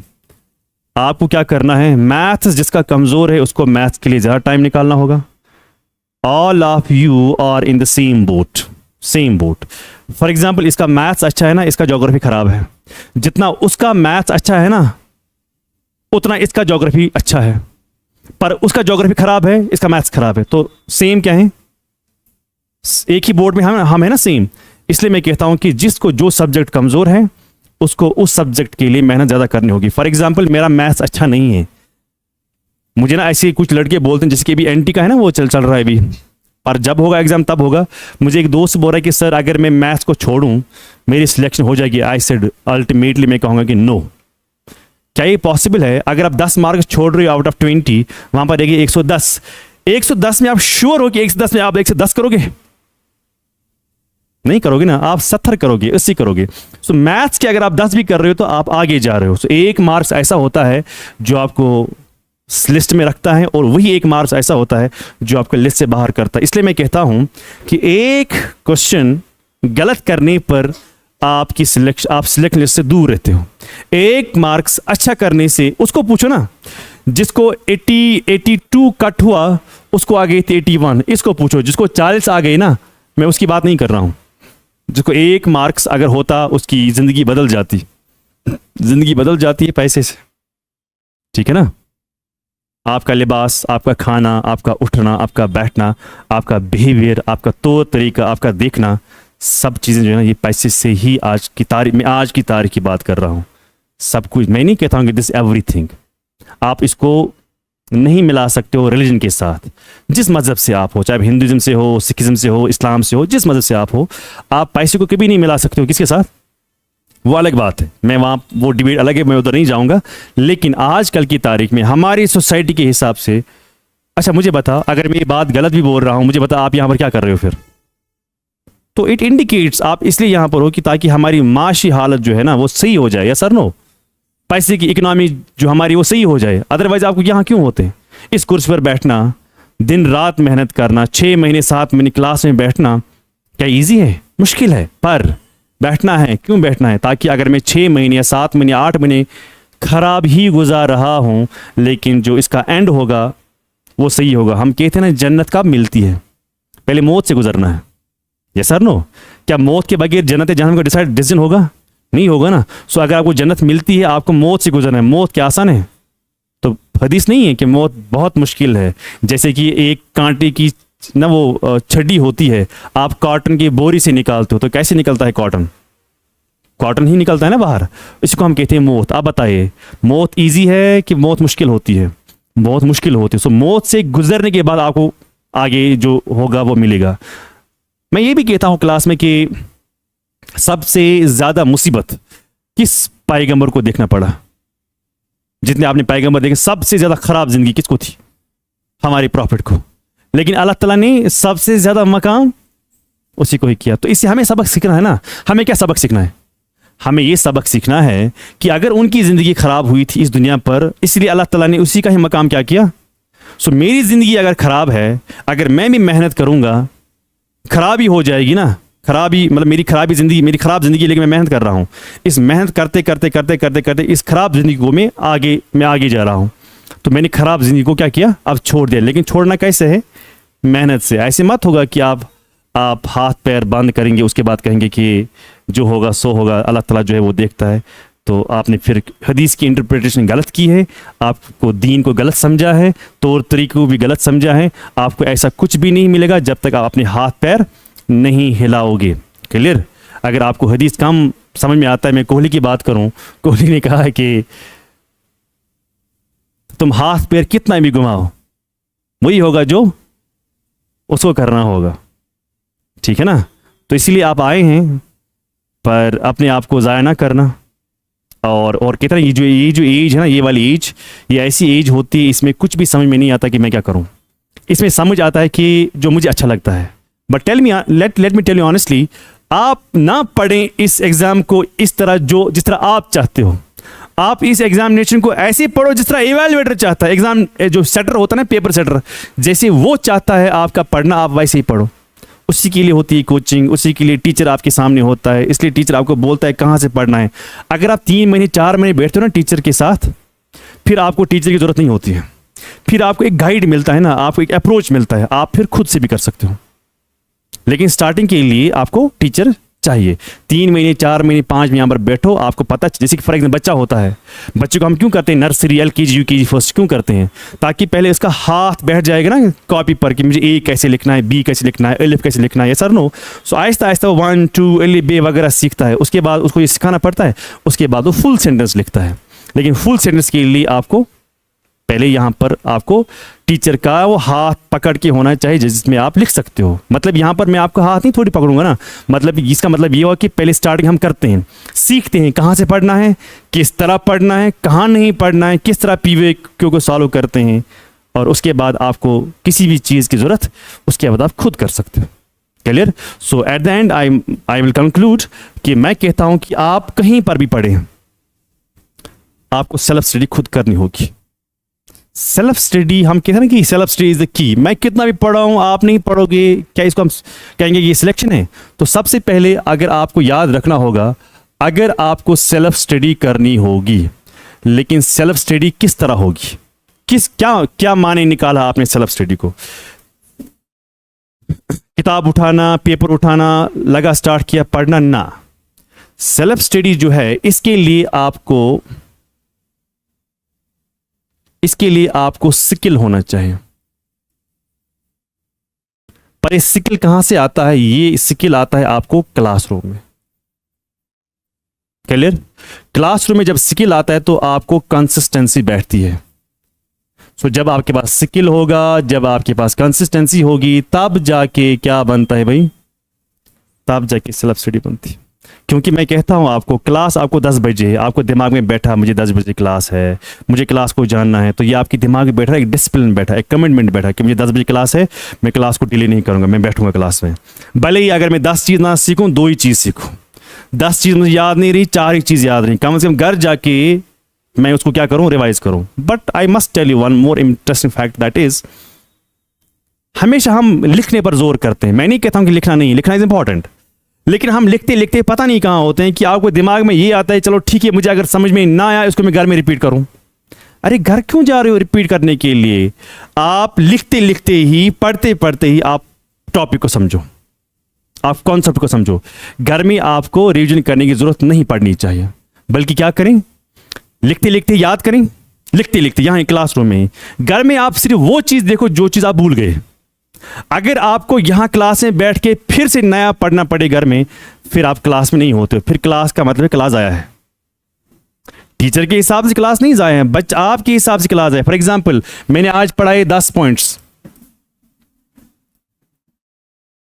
मैंने 10 लाइन्स आपको पढ़ाए, सारा पॉसिबल नहीं याद रहेगा, पर कोशिश करो 10 को 10 क्लास में याद करो, 10 को लिखते लिखते याद करो। फिर जब आप घर में जाते हो 5 मिनट के लिए मुझे ये वाला पॉइंट और ये वाला पॉइंट मैं भूल गया, सिर्फ 2 पॉइंट्स को आपको क्या करना है भाई, रिवाइज। अगर आपने सारा यहां पर पढ़ा फिर सारे को आप रिवाइज कर रहे हो, इसका मतलब है कि आप क्लास में थे ही नहीं, क्लास आया है फिर आपकी, फिर क्लास में क्या फायदा है आने का अगर आप यहां पर आप मेंटली नहीं हो। इसलिए मैं कहता हूं कि मेहनत करो, जितनी हो सके उतनी मेहनत करो। 6 महीने दे दो अपने आप को। आज तक शायद आपने अपने आप को नहीं दिया, सिर्फ वही ग्रेजुएशन का एग्ज़ाम क्वालिफाई किया और that is it. And let me tell you कि अगर आप मेहनत कर रहे हो, यहाँ पर आप खाना कम खा रहे हो, ज़्यादा खा रहे हो, don't call it as a struggle, it's a nonsense if you call this as a struggle. अगर आपको घर से पैसा मिलता है, अगर आपको घर से टाइम भी मिलता है, फिर आप यहाँ पढ़ रहे हो, पैसा भी मिल रहा है, टाइम भी मिल रहा है, फिर आप कहते हो मैं स्ट्रगल कर रहा हूँ। Is this struggle? स्ट्रगल उसको कहते हैं जिसको ना टाइम है ना पैसा है, तभी वो मैनेज कर रहा है। Clear. I some time back I went to the hostel. वहाँ पर हमारे रिलेटिव्स हैं, उनको किसी को तकलीफ थी, तो घर वालों ने कहा कि आप वहाँ पर जाओ. तो मैं गया वहाँ पर. वो अच्छे खासे, वो रॉयल फैमिली के हैं, वो सारे सब ऑलमोस्ट सब वहाँ डॉक्टर थे, सब डॉक्टर थे सिवाय में. फिर मैंने समझा कि मैं इनका डॉक्टर हूँ. मैं बोलूँगा ना क्यों. उसमें एक लड़की थी, डॉक्टर है, अच्छी खासी पोस्ट पर है, अच्छी खासी डॉक्टर है. वो आपसे बात कर रहे थे, तो बात करते करते वो बोल रहे हैं कि जो हमारे बच्चे हैं, कोई नर्सरी में हैं, कोई अभी क्रच जाता है वगैरह वगैरह. तो वो बोलते हैं कि हमने बहुत स्ट्रगल की हैं. क्या कहते हैं वो, हमने बहुत स्ट्रगल की हैं. उनके जो पेरेंट्स हैं ना, वो बहुत बड़े लोग थे. हमने स्ट्रगल की, हम नहीं चाहते हैं जिस तरह हमने स्ट्रगल की हमारे बच्चे उस तरह नहीं करनी चाहिए. मैंने उनको पूछा कि आपने किस किस्म स्ट्रगल की. वो मुझे पूछ लगी आपको क्या पता है. मैंने कहा कि I just want to know. कि बोला कि हम फलानी जगह पर गए पढ़ने, फिर मेहनत की, फिर इतनी मेहनत की, फिर सीट निकाले. मैंने कहा कि is this a struggle, this is nonsense. आप जहाज में जाते थे, जहाज में आते थे, और वहां पर आप एसी रूम में बैठते थे. उसको पूछना जिसको एसी ने कभी देखा ही नहीं है, जिसने सुबह की चाय नहीं पी है, जिसने शाम का खाना नहीं नसीब नहीं हुआ, उसको कहते हैं स्ट्रगल. मैंने कहा कि क्या स्ट्रगल है ये. और दूसरी बात, स्ट्रगल इंसान जरूरी करना चाहिए. स्ट्रगल से इंसान सीखता है. हमें जो आप लोग हो ना, this is not called struggle. आपको टाइम भी मिला है घर से, आपको पैसा भी मिला है घर से, उसके बाद कहते हो कि सर मुझे मेहनत करनी पड़ती है, इट्स कॉल्ड स्ट्रगल. ये बेवकूफ़ी है. अक्ल काम है. पैसा भी मिलना, टाइम भी मिलना, उसके बाद आप पढ़ाई कर रहे हो, इज स्ट्रगल नहीं. स्ट्रगल उसको कहते हैं एक तो पढ़ भी रहा है, कमा भी रहा है, और टाइम भी निकाल रहा है. That's called struggle. This is not struggle. You are here. आप सिर्फ मेहनत कर रहे हो अपने आप को ठीक करने के लिए. मुझे बता, आप में से आपका बाप कौन सा है, या माँ कौन सी है, पेरेंट्स कौन से हैं जो ये सोच रहे हैं कि मेरा बेटा मेरी बेटी नौकरी लग जाएगी और हम वेट करेंगे और मेरा जो खर्चा होगा फिर मेरा बेटा या बेटी उठाएगी. बता, आप में से कितने हैं जो आपके माँ बाप आपका वेट कर रहे हैं, आपकी नौकरी लग जाएगी, हमें आप पैसे देंगे. आपके बाप को आपके पैसे की ज़रूरत है ही नहीं. वो चाहते हैं भाई मेरा तो हो गया टाइम, मेरी ज़िंदगी हो गई, जैसे गुजारी वैसे गुजारे. कभी पैसा कम था, कभी ज़्यादा था. अब मैं नहीं चाहता हूँ कि ऐसा हो कि आपको जिल्लत खानी पड़ी. मैं नहीं चाहता हूं कि अगर मेरा जॉब छोटा था, मैं हमेशा जलील हो रहा था डिपार्टमेंट में, मैं नहीं चाहता हूं कि आप ऐसा हो. इसलिए मैं चाहता हूं कि आपकी नौकरी लग जाए. Please, I hope you are getting my point. So I wish you all the best. ठीक है ना. But remember these things, they are very important. और मेहनत करना और अच्छे से आगे जाना. ठीक है ना. Thank you very much. Math का सब्जेक्ट मुझे पढ़ाना है. मैथ का जो आपका सिलेबस बन रहा है वो मुझे पढ़ाना है. इसमें सबसे पहले क्वांटिटेटिव एप्टीट्यूड, अर्थमेटिक इसको बोलते हैं, उसमें क्या चैप्टर्स आपको पढ़ने हैं वो आपको पता होना चाहिए. जो भी आपका सिलेबस है, चाहे एसएससी का सिलेबस, स्टाफ सिलेक्शन कमीशन जिसके रिसेंटली नोटिफिकेशन आई थी एसएससी सीजीएल की, इसी तरह से एसएससी का और एक एग्ज़ाम होता है CHSL, ठीक है, ऑल इंडिया लेवल पे. इसी तरह से और एक एग्ज़ाम होता है that is MTS, multitasking staff.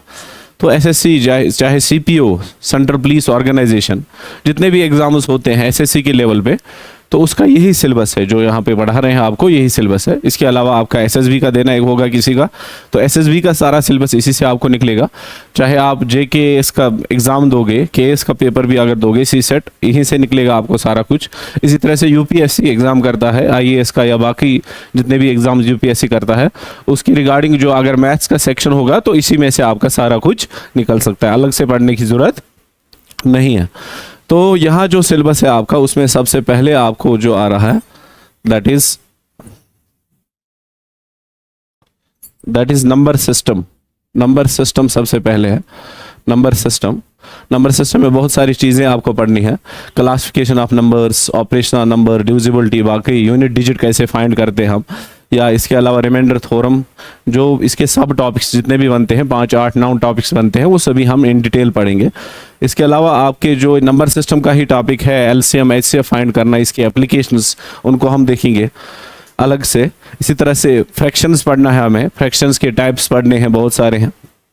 Simple decimal fraction, या इस पर क्या वर्ड प्रॉब्लम बन सकते हैं, या डायरेक्टली क्वेश्चन कैसे बन सकते हैं, वो सब कुछ हम देखें जो प्रीवियस ईयर में आए हैं, चाहे SSB में आए हैं, चाहे SSC में आए हैं. वो उन क्वेश्चंस को देखते हुए हम आगे बढ़ेंगे. इस तरह से स्क्वायर एंड स्क्वायर रूट, ठीक है, स्क्वायर एंड स्क्वायर रूट भी नंबर सिस्टम का ही टॉपिक है, इसको अलग से लेंगे. इस तरह से फिर क्यूब एंड क्यूब रूट, वो भी देखेंगे हम। उसके बाद है एल्जेब्रा, जो आपके सिलेबस में है, that is elementary algebra. Elementary algebra वो हम टॉपिक पढ़ने जा रहे हैं, ये भी अर्थमेटिक का टॉपिक ही है। इसके अलावा अर्थमेटिक के और टॉपिक्स है जो आपको पढ़ने हैं, दैट इज एवरेज। एवरेज आपको पढ़ना है, अर्थमेटिक के टॉपिक में से है। इसी तरह से रेशियो प्रपोर्शन जो है वो पढ़ना है हमें। परसेंटेज जो है, इसी तरह से सिंपल एंड कंपाउंड इंटरेस्ट वो पढ़ना है हमें। इसके अलावा और टॉपिक्स है, प्रॉफिट एंड लॉस वो पढ़ना है हमें। टाइम एंड वर्क वो पढ़ना है। स्पीड, टाइम एंड डिस्टेंस वो पढ़ना है अलग से। डाटा इंटरप्रिटेशन पढ़ना है। परमिटेशन, कॉम्बिनेशन पढ़ना है। प्रोबेबिलिटी, क्वाड्रेटिक इक्वेशन, उसको ये एक्चुअली अलजेब्रा का ही हिस्सा है, क्वाड्रेटिक इक्वेशन को अलग से पढ़ेंगे। इस तरह से और भी टॉपिक्स है जो आपके ज्योमेट्री के साथ रिलेटेड है। ज्योमेट्री के साथ रिलेटेड है, जिस तरह से आपका ज्योमेट्री के साथ टॉपिक रिलेटेड है ट्रायंगल्स या मेंसुरेशन, यहां पे होगी मेंसुरेशन। ट्राइगोनोमेट्री है, ये भी हमें पढ़ना है। ये एडवांस मैथ्स का टॉपिक है, और एडवांस मैथ्स में जो यहाँ से बाकी चीज़ें बनती हैं जो इसके साथ रिलेटेड है, ट्राइगोनोमेट्री के साथ ये टॉपिक्स, जिस तरह से सेक्सेगेसल सिस्टम या सर्कुलर सिस्टम या सेंटीसिमल सिस्टम, एंगल का मेजरमेंट कैसे करते हैं, या angle of elevation, angle of depression, इस पे क्वेश्चंस। ट्रायंगल्स के जो टॉपिक है उस पे हम क्वेश्चंस करेंगे। इसी तरह से और एक टॉपिक है आपको सिमिलरिटी, सब कुछ ये ज्योमेट्री का पार्ट है। सर्कल्स ज्योमेट्री का पार्ट है। मेंसुरेशन जो रिसेंटली पोस्ट निकले हैं, फॉर एग्जांपल एनटी के पोस्ट निकले हैं, उसमें है मेंसुरेशन का टॉपिक। इसमें लगभग 10 मार्क्स यहाँ से पूछे जाएंगे। Mensuration second, that is 2D mensuration, 3D mensuration, वो हम देखेंगे। ये सभी टॉपिक्स हम पढ़ेंगे इन डिटेल पढ़ेंगे, ठीक है। थोड़ा बहुत कुछ पढ़ाएंगे आपको, ताकि आपको पता चले कि हम क्या पढ़ने जा रहे हैं, ठीक है।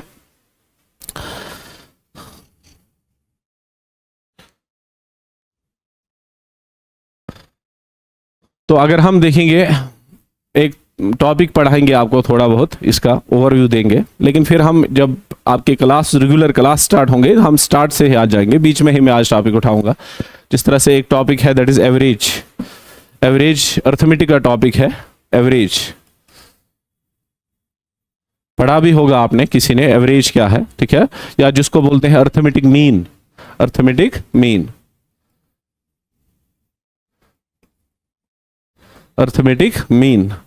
वो पढ़ने जा रहे हैं हम। एवरेज क्या है या अर्थमेटिक मीन क्या है। एवरेज आपने सुना भी होगा कि एवरेज किसके बराबर होता है, इसकी बेसिक फार्मूला क्या है, that is sum of observation divide by number of observations. Sum of observations divide by number of observations. Sum of observation divide by number of observation, उसको एक एवरेज निकालते हैं, या इसको बोलते हैं अर्थमेटिक मीन निकालना है, एवरेज निकालना। तो डेली लाइफ में क्या इसकी कहीं यूज होती है आपकी जिंदगी में कि एवरेज निकालते हो आप कहीं पे, आपको जरूरत पड़ती है कहीं पे, आपकी इसकी एवरेज की जरूरत पड़ती है कहीं आपको?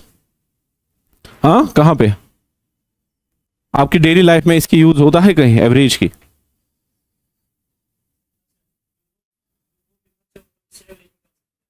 हाँ, आपका एक्सपेंडिचर, उससे आप एवरेज खर्चा निकाल सकते हो। और कहीं जिस तरह से कोई कंक्रीट डालते हैं हम, कहीं किसी की बेस बनाते हैं, किसी मकान की बेस बनाते हैं, फिर हम कंक्रीट डालते हैं, जो वो कंक्रीट मटेरियल डालते हैं, कहीं पे ज़्यादा ये खोदना होगा, हमें ज़्यादा नीचे लगाना होगा, कहीं ऊपर ही जहाँ सरफेस अच्छी होगी, तो फिर उसकी एवरेज हाइट वो लेता है। एवरेज हाइट 2-3 जगह आप उसका मेजरमेंट उठाता है, फिर उसका सम कर लेता है divide by number of observation, कितनी उसने ऑब्जर्वेशन काउंट में लाई, ठीक है। वहाँ पे भी एवरेज का यूज होता है। या एवरेज हम बोल सकते हैं कि एवरेज दैट इज, इसकी बेसिक फार्मूला जो है एवरेज की, that is sum of elements divide by number of elements. या हम ऐसे भी बोल सकते हैं कि एवरेज जो होती है that is sum of numbers. Average जो है that is sum of numbers divide by number of numbers, ऐसे भी हम बोल सकते हैं, ठीक है। ये एवरेज चाहे ऑब्जर्वेशंस हो, कभी कभार आपके ऑब्जर्वेशन जो इन द फॉर्म ऑफ नंबर होंगे या किसी और तरीके से होंगे ऑब्जर्वेशंस, तब जाके अगर in the form of number होंगे तब जाके हम लिख सकते हैं that is sum of numbers divide by number of numbers, number of numbers. ये समझ आ गया आपको, ठीक है। तो अगर मैं बताऊंगा आपको इसकी एवरेज क्या है, इसकी एवरेज बता दीजिए, 1 2 3 4 5, ये है ऑब्जर्वेशंस आपके पास, इनकी एवरेज क्या होगी। अगर इनकी एवरेज हमें निकालनी होगी, इनकी एवरेज कैसे निकाल सकते हैं हम, इनकी एवरेज कैसे निकालेंगे हम, ठीक है। इनकी एवरेज कैसे निकाल सकते, that is sum of numbers divide by number of numbers. यहाँ एवरेज आ जाएगा sum divide by number. Sum क्या है इनका, अगर आप देखेंगे 1 to 5 आपको ऐड करना है, 1 + 2 + 3 प्लस कितना आ जाएगा, ये 15 है ना। 15 डिवाइड बाय दैट इज कितने ऑब्जर्वेशंस है, 5 ऑब्जर्वेशंस है, दैट इज 5 1 5 3। तो इसकी एवरेज जो आपको मिल गई दैट इज 3 इसकी एवरेज आपको मिल गई, आपको एवरेज मिल गई 3, that is sum of observation divide by number of observation. ये समझ आ गया, हाँ मुश्किल मत है। तो इसकी एवरेज आप निकाल सकते। एक्चुअली एवरेज क्या होती है, एक्चुअली एवरेज होती है that is equal distribution of observations, equally distribute हो रही है ऑब्जर्वेशन। फॉर एग्जांपल इनकी एवरेज आपको 3 मिल गई, इस 5 ने इसको 2 दिया इसको, तब ये भी बन गया 3। इस 4 ने इसको 1 दिया तो ये भी बन गया 3। ये ऑलरेडी 3 था, ये भी अब 3 रह गया, ये भी 3 रह गया। एक्चुअली एवरेज होती है इक्वल डिस्ट्रीब्यूशन ऑफ ऑब्जर्वेशंस या इक्वल डिस्ट्रीब्यूशन ऑफ नंबर्स, उसको बोलते हैं हम एवरेज। इक्वली डिस्ट्रीब्यूट होती है ऑब्जर्वेशंस, हर कोई ऑब्जर्वेशन यहाँ 3 बन गई, इसलिए हम बोलते हैं एवरेज जो होती है actually it is equal distribution of observations या इक्वल डिस्ट्रीब्यूशन ऑफ नंबर्स। ये है एक्चुअल एवरेज। अगर आप देखेंगे पहला पॉइंट कि जो एवरेज होती है गिवन ऑब्जर्वेशंस की, यहाँ पे ऑब्जर्वेशंस है आपको दैट इज 1 2 3 4 और 5, ये है इस तरह से आपको ऑब्जर्वेशंस। इनकी एवरेज जो मिल गई आपको वो क्या मिली आपको एवरेज, इनकी एवरेज क्या मिली आपको, 3 मिली आपको इनकी एवरेज, है ना, 3 मिल गई। एवरेज हमेशा ग्रेटेस्ट ऑब्जर्वेशन से कम होती है। सबसे बड़ी ऑब्जर्वेशन क्या है इसमें 5, उससे कम होती है एवरेज का वैल्यू। एवरेज यहाँ 3 है इनकी, लेकिन जो स्मॉलेस्ट ऑब्जर्वेशन है उससे ज्यादा होता है इसका वैल्यू। स्मॉलेस्ट ऑब्जर्वेशन क्या है यहाँ 1 है ना, 1 उससे ज्यादा है इसका वैल्यू दैट इज 3। ये पहला पॉइंट है। एवरेज हमेशा गिवन ऑब्जर्वेशन जो होंगे आपको, जो उनमें सबसे बड़ी ऑब्जर्वेशन है उससे कम होता है इसका वैल्यू, लेकिन जो स्मॉलेस्ट ऑब्जर्वेशन है उससे ज्यादा होता है उसका वैल्यू, ठीक है। दूसरा पॉइंट, अगर कभी कभार आपको सभी ऑब्जर्वेशन सेम होंगी, दूसरा पॉइंट, अगर सभी ऑब्जर्वेशन सेम होंगी, फॉर एग्जांपल 5 5 5 5 और 5, सभी ऑब्जर्वेशन का न्यूमेरिकल वैल्यू सेम है, मैग्नीट्यूड सेम है हर किसी न्यूमेरिकल वैल्यू ऑब्जर्वेशन का, तब जाके एवरेज क्या मिलेगी आपको। एवरेज कैलकुलेट करने की जरूरत नहीं है, वन ऑफ द ऑब्जर्वेशन होती है इनमें से एवरेज। अगर इनकी एवरेज आप फाइंड भी करोगे, एवरेज होता है सम डिवाइड बाय नंबर। यहाँ एवरेज क्या आ जाएगा 5 + 5 + 5 25 डिवाइड बाय 5 है ना, दैट इज 5 आ जाएगा। यहाँ की एवरेज यहाँ मिलेगी आपको एवरेज दैट इज 5। वो उस समय आपको एवरेज निकालने की जरूरत नहीं है, आप डायरेक्टली एक ही ऑब्जर्वेशन, अगर सेम ऑब्जर्वेशन होंगी सभी तब जाके एक ऑब्जर्वेशन उनकी एवरेज होगी। कोई भी ऑब्जर्वेशन उनकी आपको उस समय एवरेज कैलकुलेट करने की जरूरत नहीं है, उनमें से वन ऑफ द ऑब्जर्वेशन उनकी एवरेज होगी। ये पॉइंट हो गया क्लियर। थर्ड पॉइंट, अगर हम ऐसे लेंगे कि अगर गिवन ऑब्जर्वेशन में 0 भी होगा, 0 1 2 3 4 और 5, 0 भी है गिवन ऑब्जर्वेशन में। अगर इससे पहले आपने यहां तक इनकी एवरेज देखी थी, वो क्या मिली थी आपको 3 मिली थी, यहां तक इनकी एवरेज 1 से लेके 5 तक इनकी एवरेज मिली थी 3। अगर मैंने इनमें 0 भी लगा दिया, आप one of the observation, 0 is additive identity, 0 किसी नंबर को ऐड करेंगे फर्क नहीं पड़ेगी, ठीक है। लेकिन अगर हम देखेंगे नंबर ऑफ ऑब्जर्वेशंस, एवरेज होता है that is sum divide by number, sum divide by number. जो अगर सम ऑफ ऑब्जर्वेशंस पे फर्क नहीं पड़ेगा, अगर इनका सम आप करेंगे फिर से 15 ही मिलेगा, लेकिन नंबर ऑफ ऑब्जर्वेशन चेंज हो जाएगी। आप नंबर ऑफ ऑब्जर्वेशन कितनी आ गई 6 है, ठीक है। तो अगर आप देखेंगे यहाँ सम रह जाएगा 15 ही, है ना, 0 + 1 + 2 प्लस इसका सम रह जाएगा 15 ही, लेकिन यहाँ 6 आ जाएगा। नंबर ऑफ ऑब्जर्वेशन क्या आ जाएगा 6। अगर आप 15/6 करोगे ये लेस देन 3 आ जाएगी एवरेज। इससे पहले क्या एवरेज थी 3, आप इससे लेस देन 3 आ गई। वो जब 0 होगा वन ऑफ द ऑब्जर्वेशन, आपको ये लेना है कैलकुलेशन में। हाँ, नंबर ऑफ ऑब्जर्वेशन चेंज हो जाएगी लेकिन सम रिमेन्स सेम, सम सेम रह जाएगा, ठीक है। सम ऑफ ऑब्जर्वेशन सेम रह जाएगा। ये पॉइंट समझ आ गया। ये पॉइंट समझ आ गया, तेज मत पढ़ा रहा हूं। इसके बाद है दैट इज फोर्थ वन। अगर हम देखेंगे एवरेज, अगर आपको गिवन ऑब्जर्वेशंस है 1 2 3 4 और 5, इनकी एवरेज क्या है? इनकी एवरेज आपने देख ली दैट इज 3, इनकी एवरेज है 3।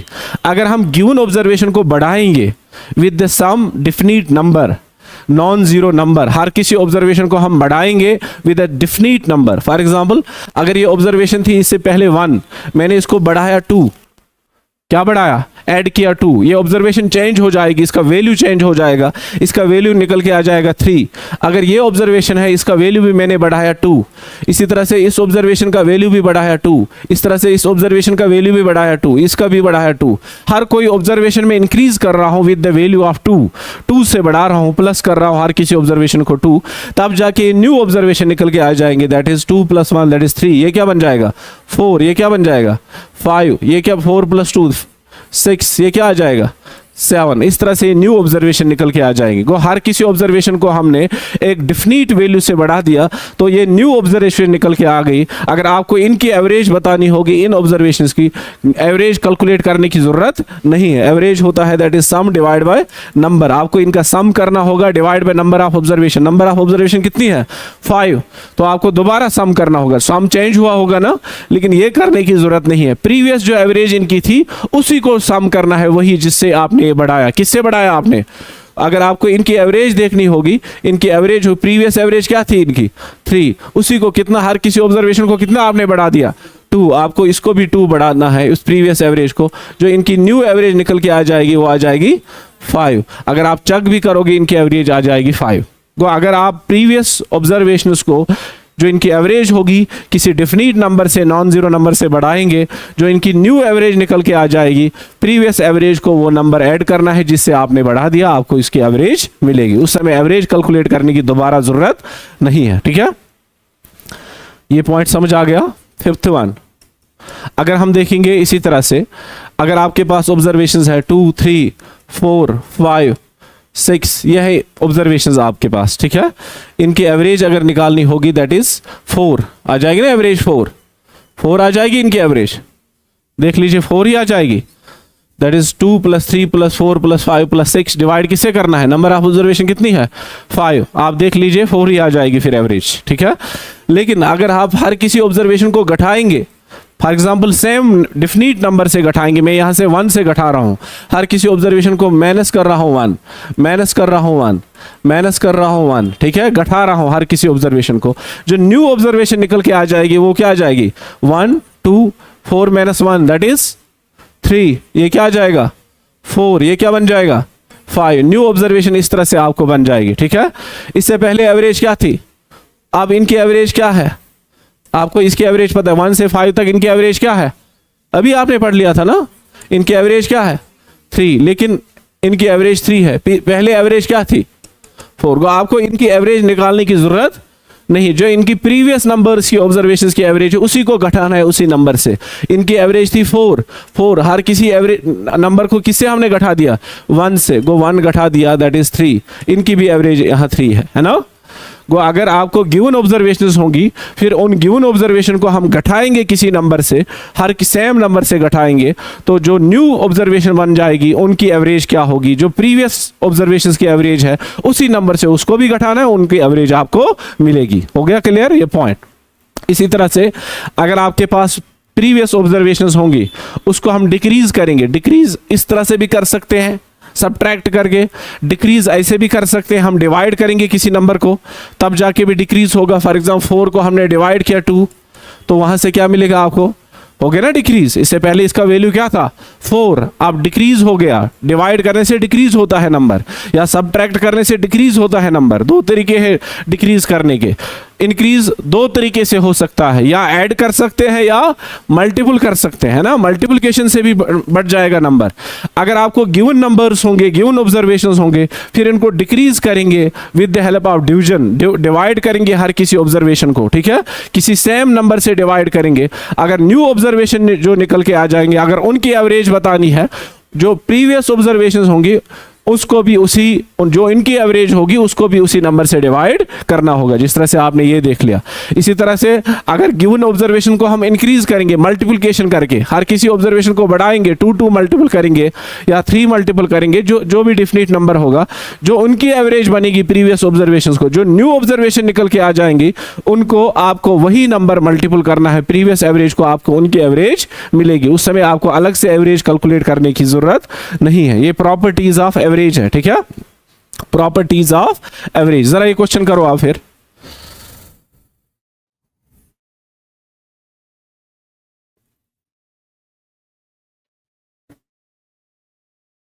फाइंड द एवरेज ऑफ, ये कुछ समझ आ गया? एवरेज की फार्मूला क्या है? अब sum of observation divide by number of observation, ठीक है। हमें यहां से स्टार्ट नहीं करना है, हमें नंबर सिस्टम से स्टार्ट करना है। ये बीच में आ गया मैं 312 312 315 315 327 327 348 348। इसकी एवरेज बतानी है आपको, इन नंबर्स की एवरेज कर सकते हो खुद। Sum divide by number of observations. आप में से मैथ सब्जेक्ट रहा है किसी का? हाँ, आपके क्या सब्जेक्ट्स रहे? हाँ, साइंस क्या, बॉटनी, ज़ूलॉजी? ज़ूलॉजी में ऑनर्स आपका? हाँ, बॉटनी। मैथ रहा है 10th के बाद कभी आपका? आपका मैथ है 10th के बाद? नहीं देखा है आपने? आपने देखा है 10th के बाद क्या किया है? क्या किया है? मैथ था ग्रेजुएशन तक, चलो ठीक है। आपका मैथ था कहीं? आपका तो आपका पता है, आपका मैथ था सब्जेक्ट किसी का? आप में से, क्वेश्चन नहीं पूछूंगा किसी से, है किसी का मैथ रहा है 10th के बाद?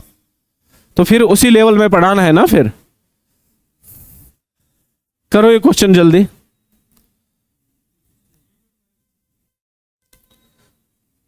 इसकी एवरेज बतानी है। हाँ, 325.5, हाँ 325.5 average, that is sum divide by number. Sum करना है सभी ऑब्जर्वेशंस का, कर सकते हो सम? फिर किससे डिवाइड करना है? कितनी ऑब्जर्वेशंस है यहाँ? 4 ऑब्जर्वेशंस है ना, कर सकते हो? आंसर है ये। जिसने जिंदगी में कुछ नहीं किया कम से कम ये कर सकता है ना, मुश्किल मत है। हाँ, इनका ऐड करना है सबका, जो वहां से ऐड करके मिलेगा, डिवाइड करना है उसको किससे? नंबर ऑफ ऑब्जर्वेशंस कितनी है? 4। आपको आंसर मिलेगा ये। आपने उस तरीके से किया होगा, लेकिन मैं अपने तरीके से करूंगा, ठीक है। उसको बोलते हैं डेविएशन मेथड। क्या बोलते हैं इसको? Deviation method. अगर आप में से किसी ने इकोनॉमी पढ़ी होगी, इकोनॉमी में जब हम इन्फ्लेशन कैलकुलेट करते हैं, इन्फ्लेशन, ठीक है, तो हम कोई बेस ईयर मुकर्रर करते हैं। इन्फ्लेशन 2 तरीके से हम निकाल सकते हैं। कोई बेस ईयर लेते हैं हम, उसके हिसाब से हम देखते हैं इस वस्तु की या इस आर्टिकल की प्राइस बढ़ गई है या कम हो गई है। फॉर एग्जांपल, हमने बेस ईयर मुकर्रर किया 2012 या 2020 हमने बेस ईयर मुकर्रर किया। उस समय हमने किसी आर्टिकल की प्राइस देखी। फॉर एग्जांपल, जो आप चिप्स खाते हो उसकी प्राइस क्या थी उस समय, उसकी आपको वेटेज वगैरह सब कुछ, कितने ग्राम्स है उसमें, वो सब कुछ आपको पता है। 20 ग्राम्स का वैल्यू ये है, इतनी रुपीस में पड़ रहा था 2020 में। उसी कंपनी का अगर हम 2025 में देखेंगे प्राइस उतने ही क्वांटिटी का, क्या वो बढ़ गई है या कम हो गई है, ठीक है। उस बुनियाद पे हम इन्फ्लेशन कैलकुलेट करते हैं। कोई बेस ईयर मुकर्रर करते हैं, उस बुनियाद पे उस ईयर के मुकाबले में इसकी प्राइस बढ़ गई है या कम हो गई है, फिर हम बोलते हैं कि इन्फ्लेशन हुई है, ठीक है।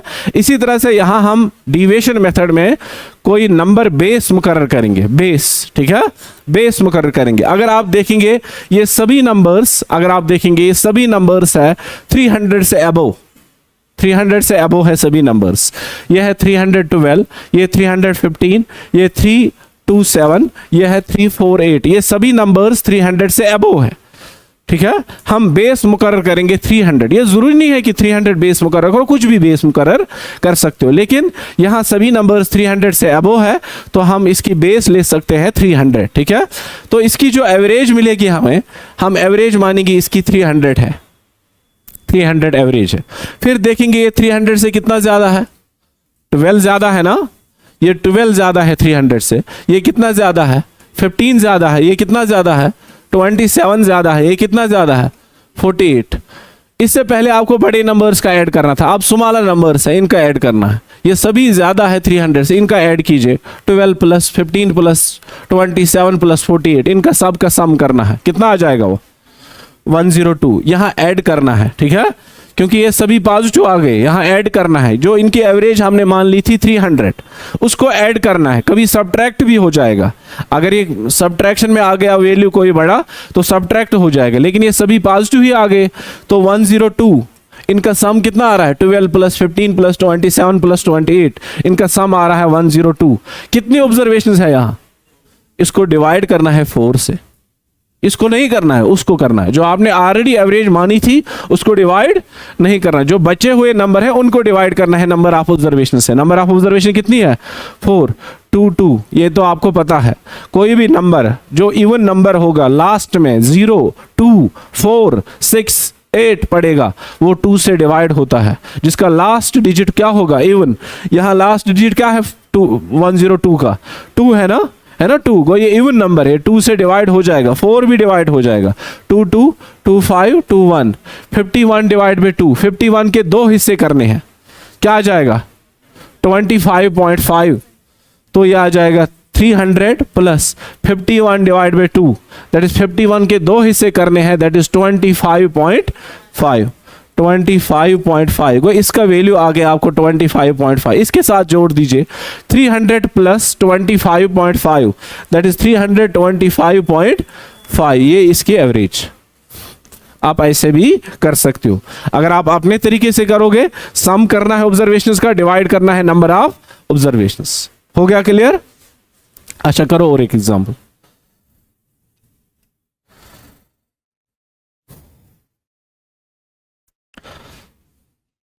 Find the average of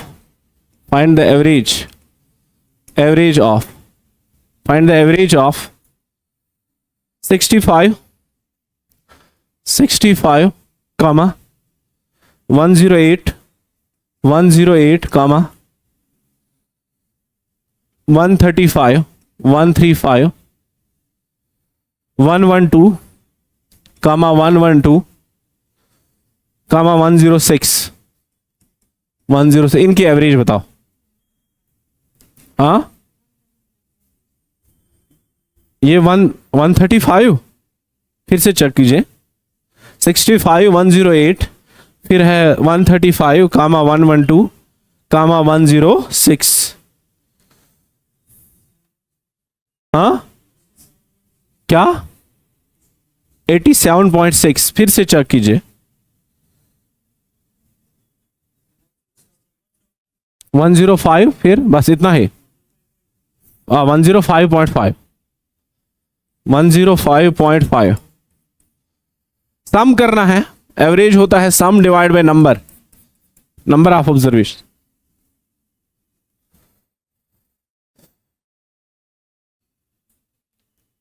आपका मैथ सब्जेक्ट है?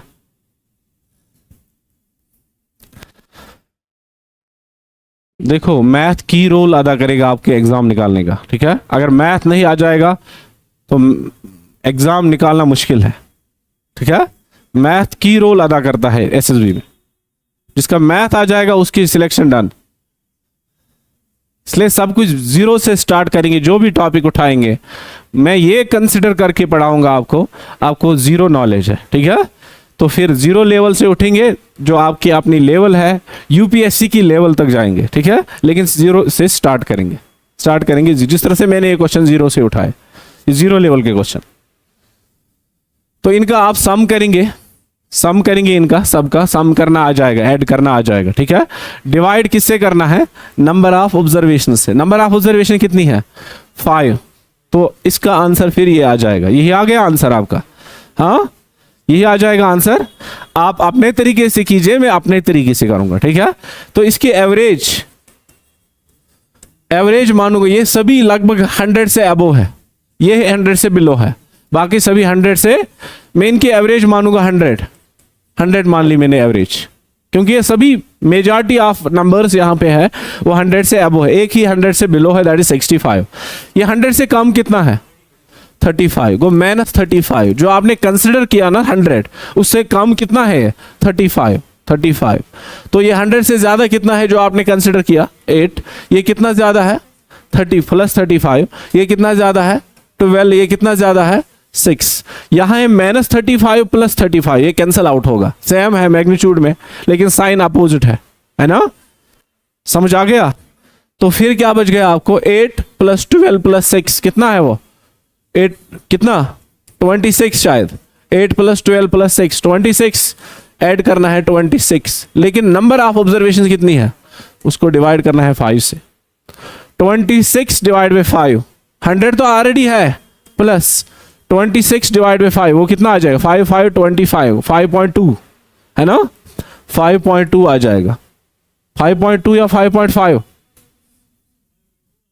5.2 इसका आंसर। एक मिनट, ऑप्शंस इसके ऑप्शंस गिवन है, यहां है 105.2 ही आंसर, 5.2 105.2 ये आ जाएगा ना 26 डिवाइड बाई 5 है ना। आप 25 को डिवाइड कीजिए किससे 5 से, 5 दैट इज 26 है, 26 5 दैट इज 25, यहां से 1 मिलेगा आपको, तो यहाँ पॉइंट यहाँ 0 5 2 दैट इज 10, रिमाइंडर 0 हो गया आपका डिवीजन स्टॉप, ठीक है। जहां पे रिमाइंडर 0 मिलेगा दैट इज 5.2, दैट इज 105.2, ये आपकी एवरेज, ठीक है। आप डिविएशन में, ये इसको बोलते हैं डिविएशन मेथड, इससे कर लीजिए या अपने तरीके से कर लीजिए, आपको एवरेज मिलेगी, ठीक है। अभी टाइम है हमें 5-10 मिनट है, तो और कुछ देख लेते हैं। देखो find the average of first 100 natural numbers, find the average of first 100 natural numbers, find the average of first 100 natural numbers, find the average of first 100 natural numbers, first 100 natural numbers, पहले जो 100 natural numbers है उनकी average बतानी है। Natural numbers है, अभी आपने number system नहीं पढ़ा, स्टार्ट हम करेंगे नंबर सिस्टम से ही, तो आपकी नंबर्स की नॉलेज होनी चाहिए। नेचुरल नंबर है 1 2 3 4 5 अप टू सो ऑन, ये है नेचर नंबर्स, ठीक है। नेचर नंबर्स वो नंबर्स जो 1 से स्टार्ट होंगे, इनको काउंटिंग नंबर्स भी बोलते हैं। काउंटिंग नंबर्स, अगर मुझे यहाँ काउंट करना होगा मैं स्टार्ट करूंगा 1 2 3 4, कितने बच्चे हैं यहाँ, ठीक है। तो नेचर नंबर्स को काउंटिंग नंबर्स भी बोलते हैं। तो सबसे बड़ा नेचर नंबर कौन सा है वो हमें पता नहीं है, infinity. Infinity is not a number, it is an idea, ये नंबर नहीं है। सबसे बड़ा नेचर नंबर पता ही नहीं है क्या है, ठीक है। सबसे स्मॉलेस्ट नेचर नंबर आपको पता है दैट इज 1, फिर है 2 सेकंड 1, 3 4 5 6, फिर 10 आ जाएगा, फिर 11, फिर 12 13, लेकिन सबसे बड़ा नेचर नंबर पता नहीं है। आप लिखते जाओगे, आपके हाथ थक जाएंगे, लेकिन इसका एंड नहीं मिलेगा आपको। सबसे बड़ा नेचर नंबर होगा जो इन्फिनिटी का क्लोज वन होगा, लेकिन हमें वो पता नहीं है। जो इन्फिनिटी है it is an idea, it is not a number, ये नंबर नहीं है, ठीक है। सबसे बड़ा नेचर नंबर हमें पता नहीं है, लेकिन हमें यहां पे क्वेश्चन है कि फर्स्ट 100 नेचर नंबर्स की आप एवरेज बताओ। एवरेज इनकी बतानी है 1 2 3 4 5 6, 100 नेचर नंबर, यह है 99, फिर क्या आ जाएगा, इसकी एवरेज आपको बतानी है। फर्स्ट 100 नेचर नंबर्स की एवरेज क्या होगी, यह है नेचर नंबर्स 1 से लेके, है ना, फर्स्ट 100 नेचर नंबर से ही इनकी एवरेज बतानी है। समझ आ रहा है कुछ? तो इसकी एवरेज किसके बराबर होता है बताओ, sum divide by number, sum divide by, वो आपको इन ऑब्जर्वेशंस का सम करना होगा, divide by number of observation. Number of observation कितनी है, यहाँ कितनी ऑब्जर्वेशंस है, ये 100, 1 से लेके 100 तक 100 ही है ना, वो 100 से डिवाइड, लेकिन इसका सम बताना है पहले, ठीक है। आपकी जिंदगी खत्म हो जाएगी ऐसे सोचते सोचते, 1 + 2 + 3 + 4, कहाँ तक जाना है सम करते हुए, 100 तक सम करना है ना ऊपर। कोई इसका सम देखेंगे हम, इसका सम क्या है, इसका सम क्या बन जाएगा, इसका सम सम होता है फर्स्ट n नेचर नंबर्स। अगर इस तरह से नेचर नंबर होंगे 1 + 2 + 3 + 4 + 5 plus up to so on plus n तक नेचर नंबर्स होंगे, n तक। लास्ट वन होगा n। अगर उनका सम बताना होगा, उसका सम होता है बराबर n × n + 1 divide by 2, n × n + 1 divide by n × n + 1 divide by 2। ठीक है, अगर सम बताना होगा फर्स्ट n नेचर नंबर्स का, वो किसके बराबर होता है? n × n + 1 divide by 2। यहाँ n होता है last number, n last nature number. यहाँ n का वैल्यू क्या होगा? 100। पहले 100 नेचर नंबर्स का बताना है ना सम, तो सम क्या मिलेगा आपको? इसका सम मिलेगा आपको इन नंबर्स का, that is n × n + 1 divide by 2। n का वैल्यू क्या लगाना है यहाँ? 100। फिर है 100 + 1 क्या बन जाएगा? 101 बन जाएगा ना, 101। डिवाइड किससे करना है? 2 से। समझ आ गया कि यह 100 डिवाइड हो जाएगा 2 से, हो जाएगा, लेकिन 101 डिवाइड नहीं हो जाएगा, क्योंकि ये एक इवन नंबर है। 21 25 20 ये बन गया आपको 50 × 101 को आपको पहले 100 नेचर नंबर्स का सम ये मिलेगा 150 × 101। इनको मल्टीपल कीजिए 50 × 101, तो पहले 0 लग जाएगा 5 515 50 5 5 5050, यह आ जाएगा इसका सम। को पहले 100 नेचर नंबर्स का सम क्या है? 5050। किससे निकाला? n × n + 1 divide by 2। ये आ गया समझ को? यहाँ पे आपको लगाना है अब, दैट इज 5050। सम मिला ना 505। डिवाइड किससे करना है? Number of observation. Number of observation कितनी है? 100। ये 0 और 0 कैंसल, तो ये आ जाएगा 5 52 51 50 51। यह आ जाएगा आपको 101 डिवाइड बाई 2। मैंने 5 से कैंसिलेशन की 10 को।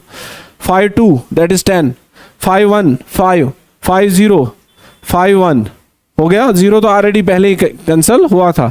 101 डिवाइड बाई 2। 101 के 2 हिस्से करने हैं, क्या आ जाएगा?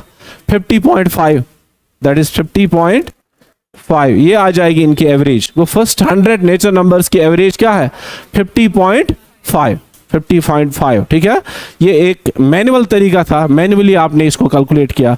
लेकिन अगर आपको 1 सेकंड में उड़ाना होगा तो वो कैसे देखेंगे हम? ठीक है, 1 सेकंड में कैसे इसको उड़ाते हैं, इसी क्वेश्चन को 1 सेकंड में उड़ा देंगे। या हमने फार्मूला से किया, बेसिक फार्मूला से बेसिक मेथड यूज किया, लेकिन अब हम ट्रिक देखेंगे। ठीक है, इसको 1 सेकंड में कैसे उड़ा सकते हैं हम, इसी क्वेश्चन को।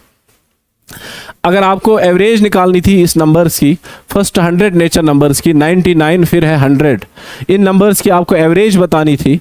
एवरेज क्या मिलेगी ये बताना था आपको, एवरेज। ठीक है, देखो अगर नंबर्स एपी की फॉर्म में होंगे, एपी पढ़ा है कहीं आपने जिंदगी में? पढ़ा है एपी? अर्थमेटिक प्रोग्रेशन पढ़ा है? नहीं पढ़ा है? क्लास 10th पास नहीं किया है? हाँ, वहां पे एक चैप्टर था अर्थमेटिक प्रोग्रेशन। इसी तरह से ये नहीं पढ़ा होगा आपने, ज्योमेट्रिक प्रोग्रेशन नहीं पढ़ा होगा, क्योंकि वो 10th के बाद है। ठीक है, इसी तरह से हार्मोनिक प्रोग्रेशन आपने नहीं पढ़ा होगा, लेकिन कम से कम एपी तो पढ़ा होगा, अर्थमेटिक प्रोग्रेशन पढ़ा होगा। एपी की फॉर्म में अगर नंबर्स होते हैं एपी की शक्ल में, वो इस तरह से होते हैं, a, a + d, a + 2d, a + 3d। इस तरह से अगर नंबर्स होंगे, हम बोलते हैं ये एपी की शक्ल में। यहां जो a है दैट इज फर्स्ट टर्म, जो d है इसको बोलते हैं कॉमन डिफरेंस। d को बोलते हैं कॉमन डिफरेंस। मैं समझाऊंगा इस तरह से। अगर आपके पास नंबर्स होंगे 2 4 6 8 10 12, इस तरह से आपके पास नंबर्स है। अगर आपको ये मिला second term minus first term, second term क्या है यहाँ? 4, फर्स्ट टर्म क्या है? 2, second term minus first term, 4 - 2, वो क्या मिलेगा आपको? 2। वो डिफरेंस क्या मिलेगी आपको? 2। अगर आप करेंगे third term minus second term, that is 6 - 4, वो क्या मिलेगा आपको? वो भी मिलेगा, दैट इज 2। अगर आप देखेंगे fourth term minus third term, वो क्या मिलेगी? वो डिफरेंस 2। वो हर जगह ये डिफरेंस मिल रही है क्या? Same, that is 2। अगर इस तरह से नंबर्स होंगे, अगर second term minus first term, third term minus second term, fourth term minus third term, fifth term minus fourth term. अगर इस तरह से ये डिफरेंस डिफिनिट होगी हर जगह, सेम वैल्यू होगा हर जगह, तब जाके हम बोल सकते हैं वो numbers in the form of AP है, किस शक्ल में है, एपी की शक्ल में। वो इसकी कॉमन डिफरेंस, यहाँ कॉमन डिफरेंस क्या है, 2। इसी तरह से अगर ये नंबर्स आप देख रहे हो, ये नंबर्स आपको एवरेज बतानी थी, इन नंबर्स की आपको एवरेज बतानी थी 99 फिर 100, इन नंबर्स की आपको एवरेज बतानी थी।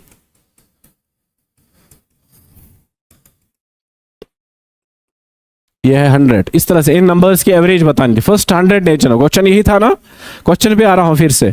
अगर आप देखेंगे ये एपी की शक्ल में है, किस शक्ल में है, second term minus first term, 2 minus 1, difference क्या है, 1।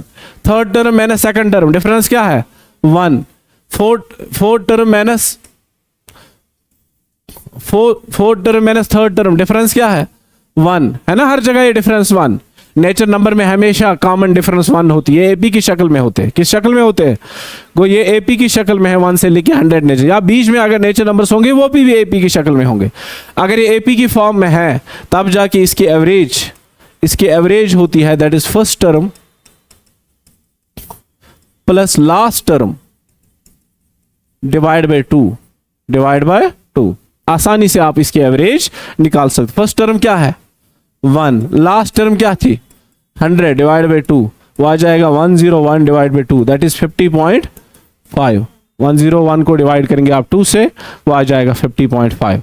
वो जो ही नंबर्स किस फॉर्म में होंगे, एपी की शक्ल में होंगे, उनकी एवरेज हम निकाल सकते हैं first term plus last term divide by 2। उस तरह से हम शॉर्टकट से निकाल सकते हैं। ठीक है, ये समझ आ गया ये पॉइंट, हाँ समझ आ गया क्या। यहां डिफरेंस है 1, अगर डिफरेंस 2 भी हो सकती है 1 भी हो, लेकिन हर जगह डिफरेंस होनी चाहिए सेम, तब जाके हम बोल सकते हैं। यहाँ 1 है, किसी में 2 हो सकती है, किसी में 3 हो सकती है, एक डिफिनिट नंबर से बढ़ रहा है दूसरा नंबर, ठीक है, तब जाके हम बोल सकते हैं ये एपी की फॉर्म में है। ये पॉइंट क्लियर हुआ, हाँ। आप देखो, अगर आपको एपी की ही शक्ल में नंबर्स है, ये एपी की शक्ल में है, एपी की शक्ल में है, एपी की शक्ल में, यहाँ डिफरेंस कितनी है, 1। आपको इसकी एवरेज क्या मिली थी इससे पहले जब आपने किया था, है ना, एवरेज 3।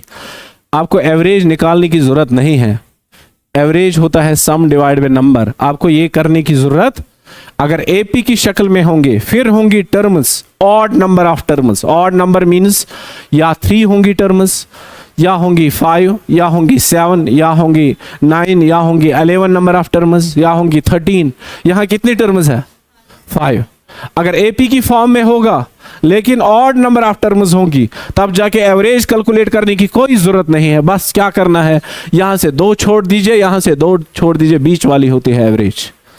3 है एवरेज 3 है ना, समझ आ गया। तो बीच वाली टर्म क्या होती है उस समय, एवरेज। अगर एपी की शक्ल में ही होगा, एपी की ही शक्ल में होगा, यह है एपी की शक्ल में, है ना, एपी की शक्ल में। अब नंबर ऑफ टर्म्स ऑड नहीं है, आप कितनी टर्म्स है, इवन है, 6 टर्म्स है। इसकी भी एवरेज हम निकाल सकते हैं first plus last divide by 2। इसकी भी निकाल सकते थे first plus last divide by 2। लेकिन यहाँ और एक तरीका है एवरेज निकालने का। अगर आप बीच वाली 2 टर्म्स पकड़ लेंगे तो ये बीच वाली 2 टर्म्स है, यहाँ से 2 छोड़ दीजिए, यहाँ से 2 छोड़ दीजिए, बीच वाली 2 क्या है, एवरेज, दैट इज 3 + 4, इन्हीं का सम कीजिए डिवाइड बाय 2। तो 3 + 4 that is 7 divide by 2, that is 3 अगर आप इसकी एवरेज देखोगे वो आ जाएगी 3.5 ही, 3.5, वो 3.5 ही मिलेगी। ठीक है, टाइम भी हो गया शायद, मुझे क्लास है, ठीक है, टाइम हो गया आपका। तो आपको बहुत कुछ पढ़ना है आगे, जब आप क्लास में आ जाओगे। मैथ्स का बहुत बड़ा सिलेबस है, वो सब कुछ पढ़ाएंगे आपको जो भी एग्जाम में आपका बनता है। ठीक है।